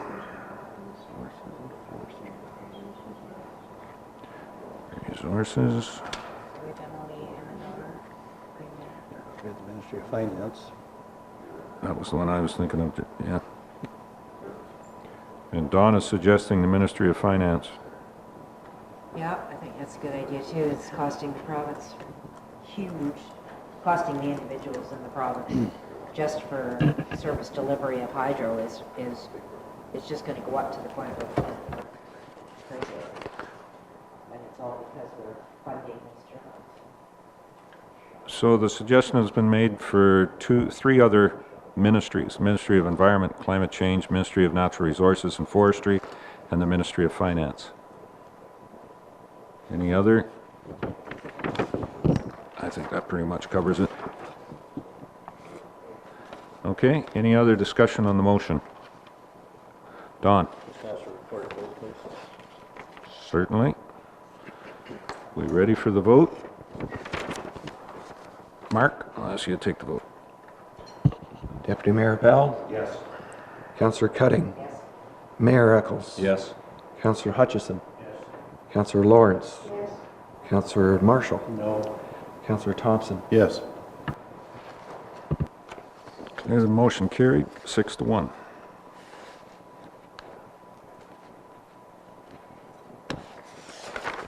Okay.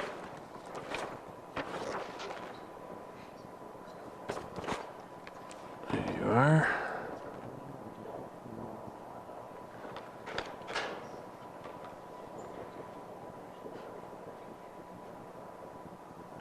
What page were we on here? I've lost my page, Mark.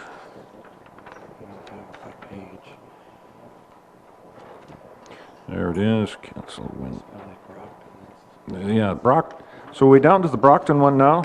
I wanted to introduce it a half an hour ago.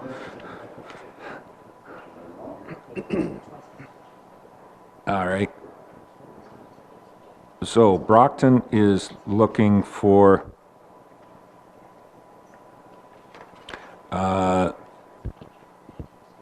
support for their resolution, the resolution being that municipalities not put funding forward, I believe is how that one's written up, Mark, not put funding forward to continue on to the appeal process of Gilmore versus NVCA, which is Nottawasaga Valley. Any other questions or comments on this? Mr. Bell, John? Well, Mr. Mayor, I was looking through this, and I see this is brought forward by Brockton, and I always have a little problem, I guess, supporting something that you don't know the background on, and recognizing that Nottawasaga Conservation Authority, I'm sure there's a reason, and we've had issues with our own particular conservation authority, but if people don't know the background on this, it's easy to, shall we say, support this without knowing the real reasons. I have a little problem with supporting this one. It doesn't give a lot of it, and maybe we don't need to know a lot of it, but I would think that this is something that maybe we don't need to get into. I can't support this as it stands anyways. That's my view. Okay, Bev? I agree. I think you need to know as much of the issues surrounding anything that is being asked to be supported. We're not involved with this in any way, shape, or form, and I think it should be left to the people who are involved and let them support it. I don't believe that we would send a letter to a non-participating municipality in our conservation area to ask them to support something that we're trying to do, so I don't believe we should. I think we receive it for information, and that's it. Okay. What the gist of it is that Brockton certainly didn't want to see a conservation authority asking for outside from other conservation authorities or there. I take it that they're not in favor of Nottawasaga continuing the legal fight with the Gilmores. I think Mark, under a separate email, sent out the decision. If anybody wants to read it, I have it here from the appeals court. I had to go through it twice, but it's very interesting as to what the three judges in the Superior Court of Justice Divisional Court had come up with, and basically told the Conservation Authority that they were way outside their jurisdiction, deal with what you should be dealing with, and let the Gilmores build. Of course, the Conservation Authority in Nottawasaga didn't like that idea, and they are going to appeal to the Superior Court, and are looking for Conservation Ontario to rally all conservation authorities to flow money towards that to help offset the costs of the appeal. So I think that Saugeen Valley Conservation Authority, the board, has already said, I don't think that we need to be in this, but this is more clear from Brockton. But receiving it for information, Bev, you're making that motion? Or just give direction, and we can give direction if that there's no motion to endorse or anything, so we'll just take it as information. Okay? All right. As I said, I've got the package here. If you want to indulge yourself in some stimulating, scintillating legal jargon, this is a good one to get into. Municipality of West Grey alcohol policy. We keep getting down as far as we are, we might need some of this. Miss Councillor Lawrence. Carol. Well, I guess I'd like to draw your attention to page 3 of 16 and page 4 of 16, and it is municipal facilities. Mike for Municipal facilities eligible for liquor licensed events. And on page 3, the Ayton Centennial Hall is listed as eligible. And on page 4, the Glenelg Hall and the Lamlash Hall are listed as eligible. And then if you go to page 5, Ayton, Lamlash, and then Glenelg was added, and Dornoch taken out, are listed as not being eligible. I would like to suggest that on page 5 of 16, item E be deleted, because it makes no sense. We're allowing it on one section, and believe me, there's lots of liquor events go on in both of the Ayton facilities, legally. So we don't own Dornoch anymore, and we are allowing, I was surprised, but I see we are allowing Glenelg and Lamlash as well. So we have a contradiction here, and the way to clear it up is to eliminate E, section E of page 5. I am happy to see, though, that on page 3 that the Durham warming room has been added, because that was a necessary amendment. You okay with that, Mark? Yep. Now, there is one other thing that we may need to have a bit more of a discussion at this. I'm going to suggest a committee of the whole before we endorse even those. Our fire chief has some concern. Last week there was a report or some comments, Mark, on the capacities of our arena floors. And some comments on, from my understanding, from the building code. From which? Or the fire code, and certainly in the building code. The capacities on the Ayton, Normanby, Durham floor, and I believe the Newstead floor as well too, are both at 1,000, and there's some concern from our fire chief on that, from his interpretation through the fire code. So we may want to get just a little bit more information from the fire chief on that and bring it to... Go ahead, Carol. If he's looking at that, then I would also like the capacity of the Durham Arena Hall reviewed, because we've got Ayton Arena Hall at 450, and Durham, which is a larger hall, is at 400. So that needs to be reviewed as well. I know that that was arbitrarily put down to 400 some years ago by the manager, because he just thought it was too many. But it wasn't actually through any kind of code or anything like that. And I mean, since that time, we have extended that hall by 15 feet when we did the renovation. So I think that should be checked as well. I would ask if we could make this change now, because Ayton, they're in the process of applying for liquor permits and everything else for homecoming, and we need to be at least have it allowable in our policy.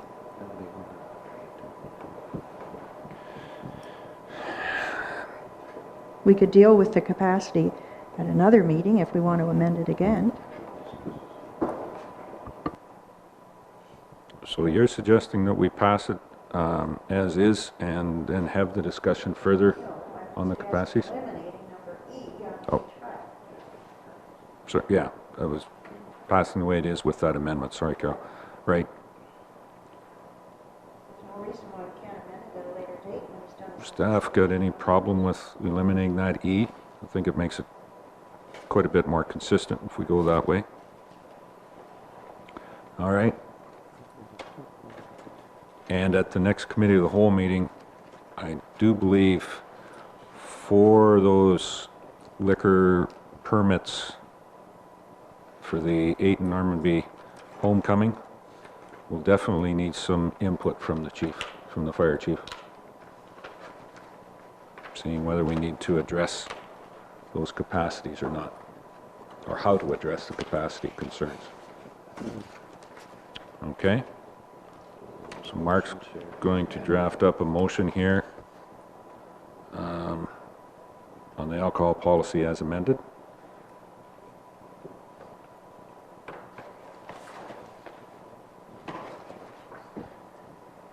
Okay.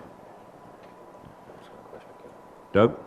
I see here under the capacity that it's determined by the AGCO, so do we have to have them involved in the consultation?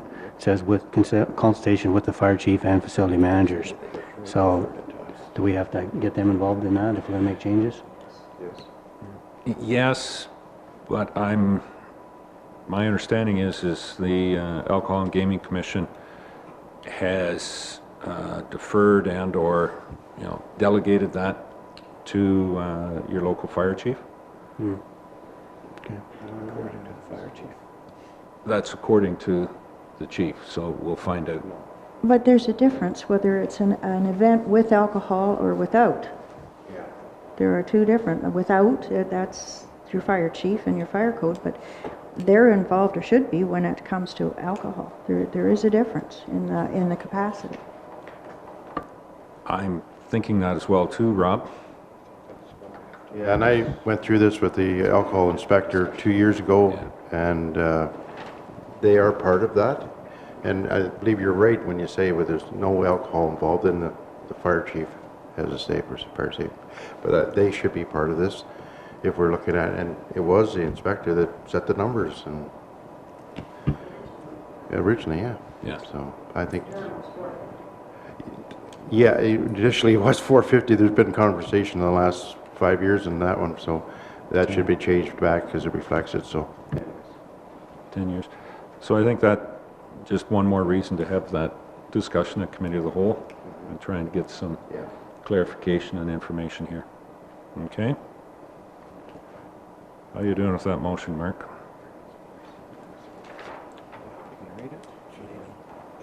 Need a mover and a seconder. There, guys. You might.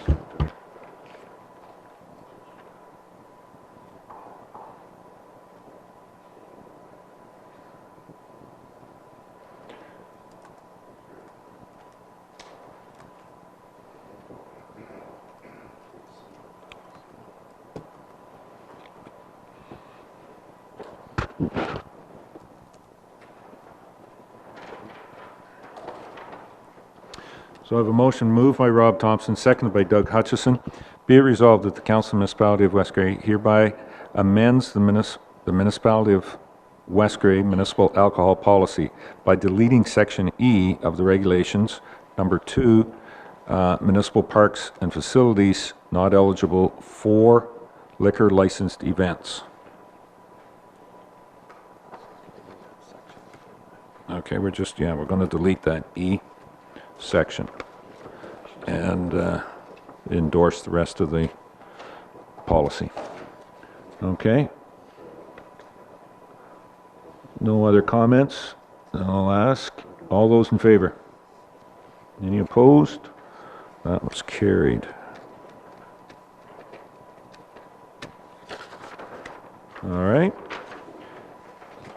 The next one, Mark, is the proposed off-road vehicle bylaw. As it states here, we've had the discussion.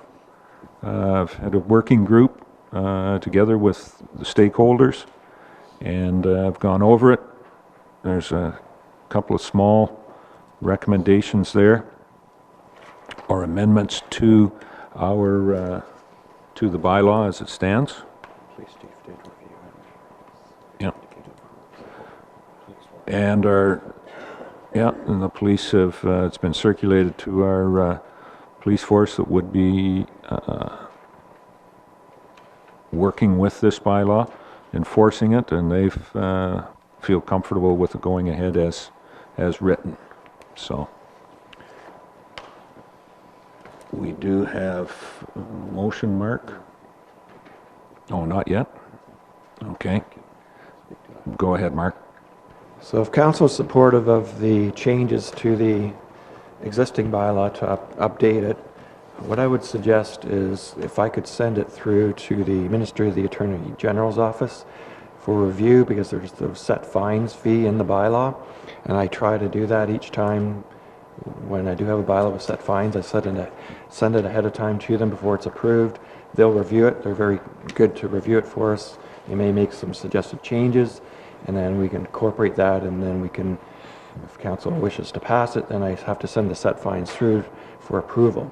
So it's good that we have everything in order before we actually approve it, so it doesn't have to come back to council again.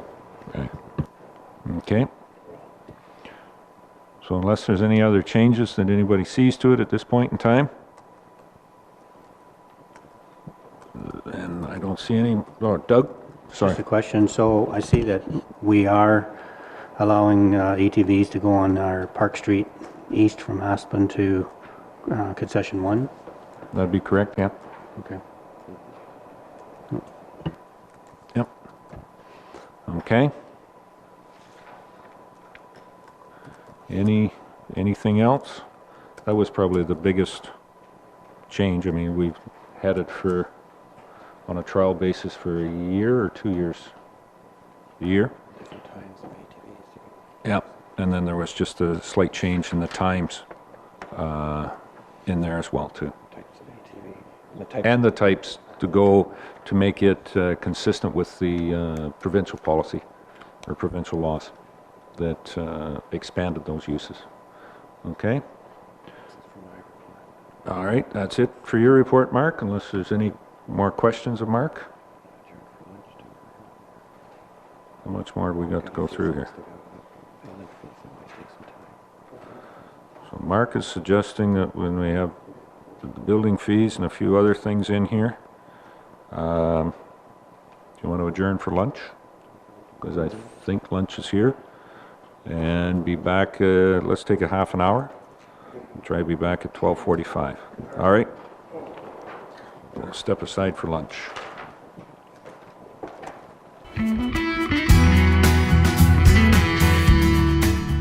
Okay, we'll call the meeting back to order. And I think, Mark, we finished up with your report, and was any other questions for Mark? Thought about over lunch? Very good. Thank you, Mark. Larry, CEO Deputy Clerk's report, and the first one is on the Joint Building Committee and the fee harmonization. That would be correct, Your Worship. The Joint Building Committee met last month and offered to move to consider harmonizing the rates. And the rates are laid out in the rates are laid out in the report. And I would like approval from council to have the public meeting and move forward with the adoption of the new rates moving forward. These were not rates that were pulled willy-nilly. They actually evaluated the costs and foreseeable costs going in the future and based it to be neutral cost by having development pay for development, and that's why the charges are being proposed to be raised. Be happy to answer any questions if I can. Any questions on that? We host a public meeting, but that's what we're looking for. It was pretty extensive, going across all 4 municipalities. All 3 municipalities, with the 4th in consideration. And come up with where John and the staff feel that it will be revenue neutral. Okay. So what Larry is looking for is a direction to put forth and host a public meeting. Probably be at our next council meeting, is what you're suggesting, Larry? I'm hoping so, Your Worship, so we can get them in place for March or May 1st if we could, the new fees. May 1st or April 1st? It's actually May 1st, yeah. It's May 1st. I did a typo. I apologize. Okay. Seeing no other comments then, Larry, please take it under direction to put that onto the next agenda. Mark? Thank you, Your Worship. Public meeting notice, yeah. At the end there. Yeah, we don't, Municipal act notice. yeah, municipal act notices. We'll note that there. Website. Put it on the website. I don't know whether you want to put it on the, Won't be enough time for advertising. we can maybe throw it into the paper or something as well too. But we'll try our best to get it out there for people to know. The next one is the 2015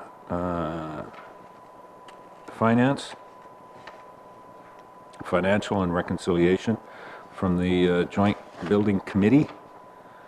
And it's there. Got your mic on there, Larry? No, it's not. I apologize. There you go. That the financial statements were provided to the members of the committee, so I put it on the agenda for council's consideration. You'll notice that there's a payout at the end of the year for West Grey in order to reconcile the amounts of $47,078. I have spoken with the treasurer, and a lot of those fees were collected here, so it just needs to be sent over to where the administration was to net it out. So we do have money in the accounts to cover that, and would appreciate a resolution to adopt the financial statements and to pay the year-end reconciliation figure of $47,078. Okay, it seems to be working from reports of customers, consumers of the program are getting along with it quite fine. And not only in West Grey, but Chatsworth and Grey Highlands are having a good effect on it as well too. Further comments, John, and then Doug. Thank you, Mr. Mayor. I did attend the Builders Forum in Flesherton, which was on the 17th of February. That evening, Mr. Akers and his committee gave highlights and I guess information out as far as their building services go. Very well received by the builders in the area. They're happy that actually they do have a bigger department, that they're making these inspections at a timely level. Heard nothing negative from the whole night. There was approximately, I want to say 60 to 75 builders there, one capacity or another. So like I say, very good evening, and Mr. Akers is very respected in the building community, and we're, as far as I'm concerned, we're fortunate to have him leading the building committee and team. So Good, thank you. Doug? Yeah, just a question, Larry, with the numbers there. Like you said that we have a payout of $47,000, and it says our portion of the shared expenses was $96,000 for this past year, right? So does this is the idea with the fees and whatnot that that's going to be revenue net neutral eventually as the fees gets adjusted and whatnot? That would be correct, but as I indicated during my preamble, the reason we're paying the amount out of $47,000 is a lot of people still came in here and paid their fees here. So rather than transfer it over on a monthly basis, we just reconcile at the end of the year. So next year, I would imagine that with the harmonization, it should have leveled out. As long as people continue to pay here, we will continue to pay a bill over to Greyhound. So how does that $96,000 compare with the service that we provided before we amalgamated? Do you know that number, or is that number for Kerry? You're on. That number is actually less than what we had budgeted for based on the previous system. Okay. All right, good. I don't have exact numbers for you, but No, we can dig it's that up less. should you wish. Yeah, no, that's fine. Okay. Any other comments on that? Have a motion moved by Bev Cutting and seconded by Don B. Marshall. Be it resolved that the Council of the Municipality of West Grey hereby approves payment of the 2015 reconciled fee for the joint building services in the amount of $47,078. As we said, that is in reserve here. It's not tax levy.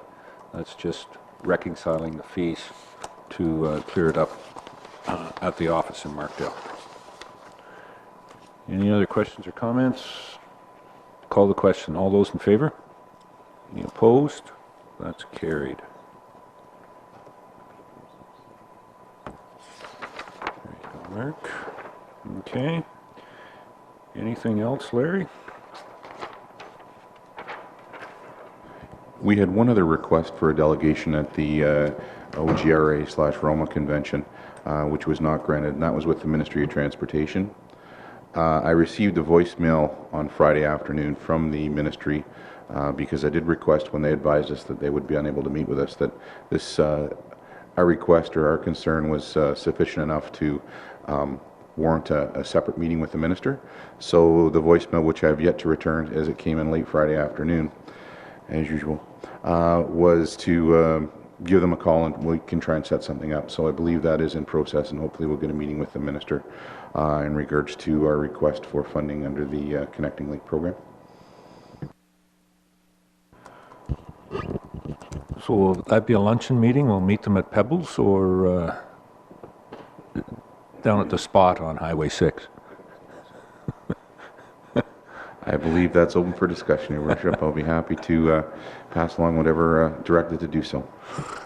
Well, it'll probably take a trip to somewhere in and around Queen's Park or maybe Avenue Road, wherever their main office of MTO is today, to meet with staff.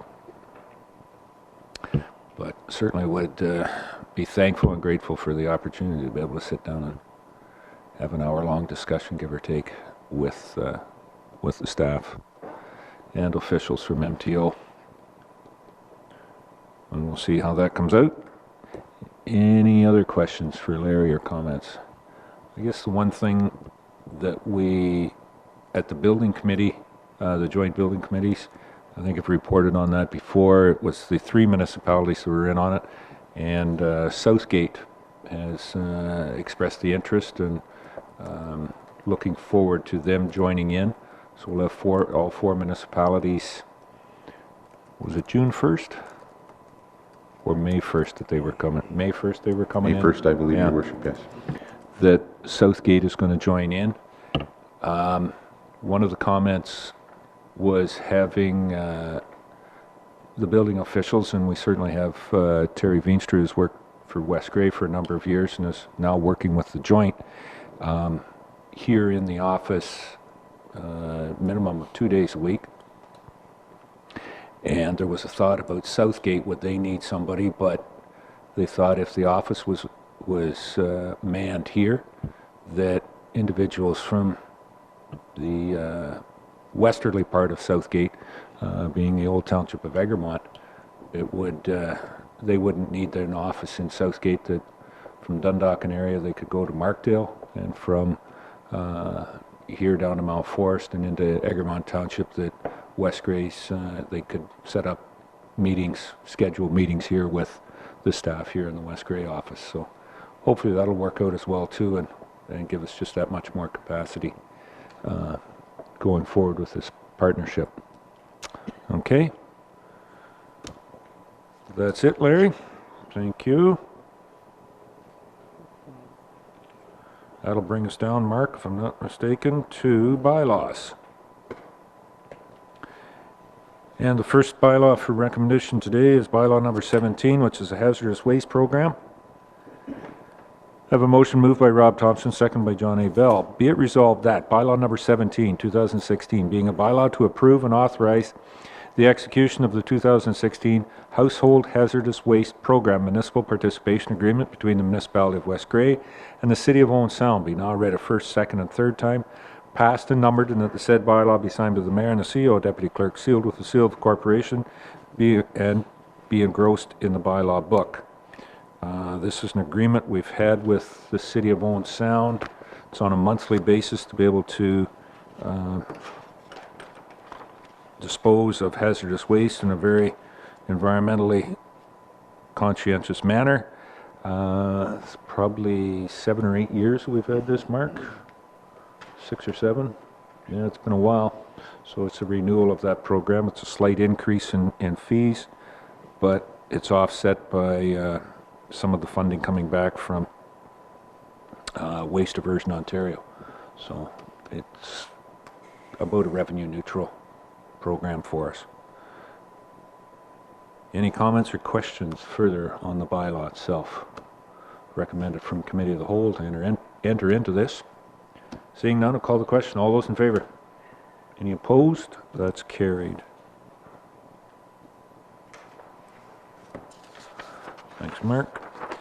The second one is bylaw number 19. Number 18 was deferred until the next meeting.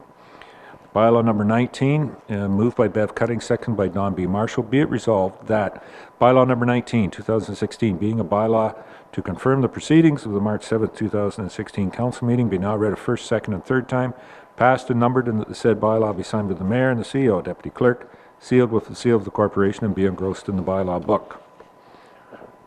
Any questions on this motion? Call the question. All those in favor? Any opposed? That's carried. There we are, Mark. And that's it for bylaws.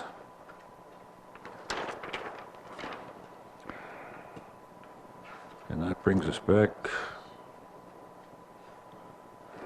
I don't think we need a closed, new business.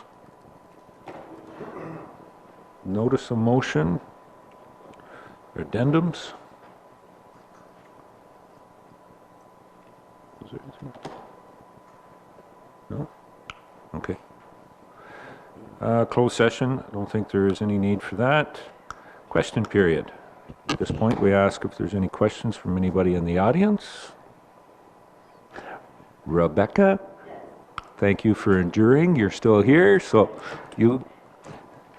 Okay, so I have a couple things that just were brought up today.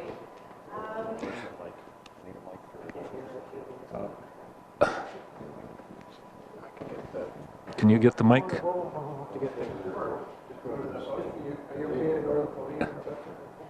Yep, that'll alleviate.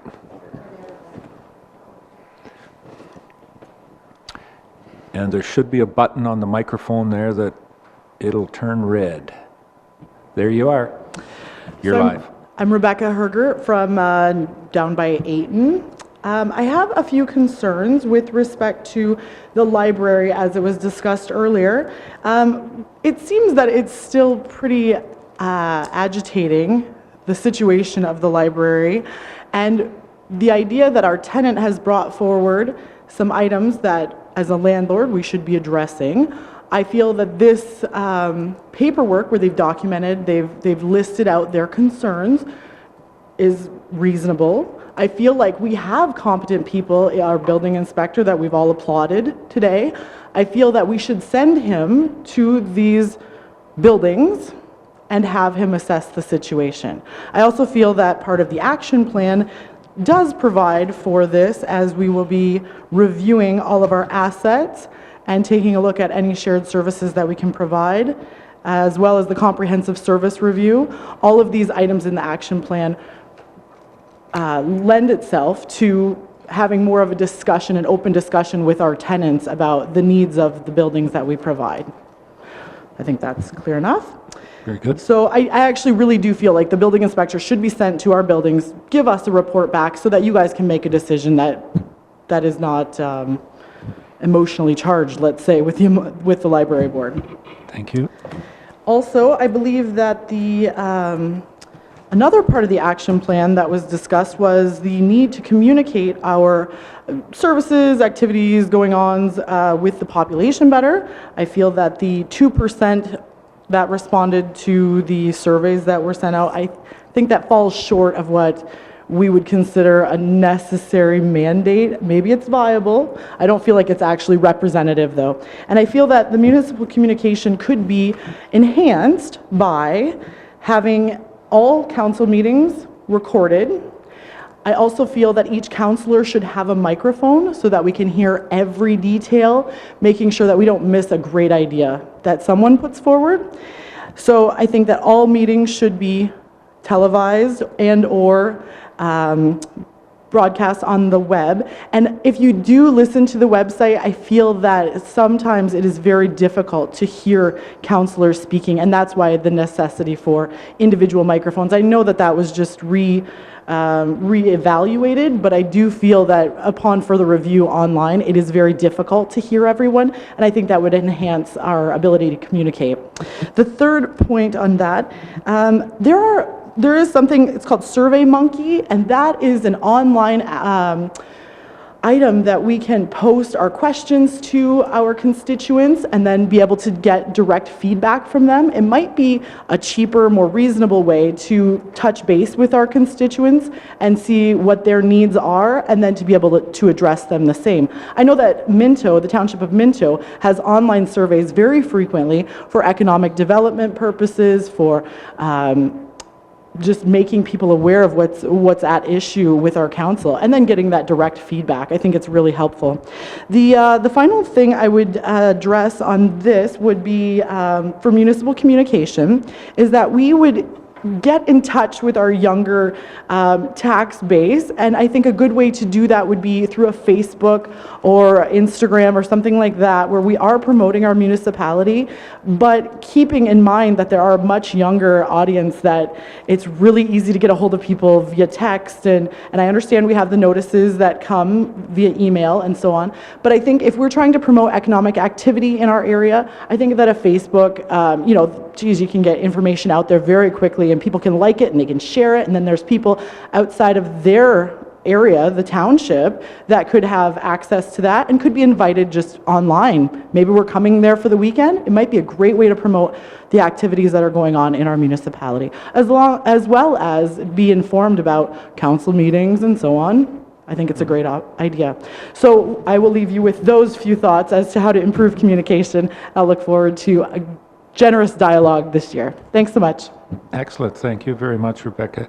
Just one little clarification. I think you used that there was 2% of the population.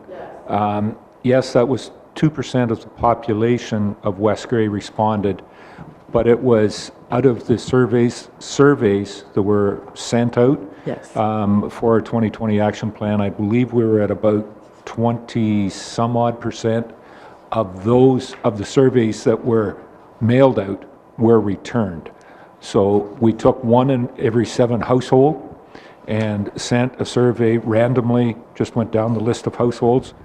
It was 1, 8, 15, don't ask me to go any further than that, adding 7 all the time, but it was just every 7th household, and a survey was mailed out to, and out of that we had a better than a 20% response. In the idea or the experience of our consultant, that was, you know, it's usually somewhere between 10 to 15%. We were well above that average on that. And I'm not disputing your number on, but that was on the surveys that we'd sent out. That was the number that was returned.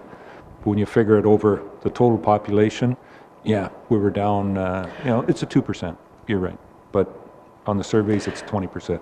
I, as a taxpayer, feel that that's a fail. That's a fail. There are 12,500 people that are in our municipality.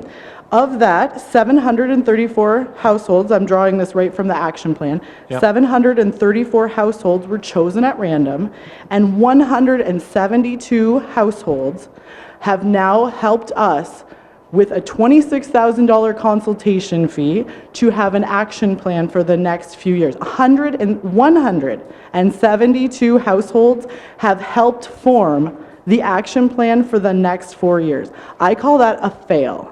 We need to be in touch with the younger generation. I mean, there are so many families with kids that don't have time to fill these things out. That's why the SurveyMonkey idea is that we could get ideas out to our constituents and receive them back in a timely, accessible to people manner. And so in order to facilitate that, I think our libraries are a great place that people could go if they don't in fact have high-speed internet in the area. So we need to use all of the resources. If mommies and kids go to libraries, that's where we need to have surveys available. And the idea of random, I really question that as well, because this $26,000 consultation fee, and we have Bryn, failing her last name, anyway, she came up, and one question was asked of her at the meeting last week that was not aired on TV. The one question that was asked of her by an audience member was, "Can you tell me the questions that were on that survey?" And there was no detail. she was silent. So for $26,000 to random households, I question who actually received it? These 172 people that actually responded? I mean, is that really the best we can do? I still think it's a fail. I think with the enhanced forms of communication that I've provided, I feel like you could make a better representative survey in the future for all of our needs to be encompassed in that. Thank you. Okay, point taken. Thank you, Rebecca. Okay, any other questions? Seeing none, down to Municipal Act. Notices, Mark, and we do have one for the public meeting. Use that microphone. It works here for you So too. there will be a public meeting regarding proposed building permit fee changes. That'll be scheduled for March 21st, likely 7:05 p.m., just at the start of the meeting. So there will be the notices go out on the website and possibly on the sign, and obviously will be contained in the minutes themselves. Very good. That's it for notices. There's nothing else. Mr. Hutchison. You have number 20. Thank you very much. Doug moves to adjourn. I'll accept that. We'll stand adjourned until the 21st, or the necessity to call. Chair.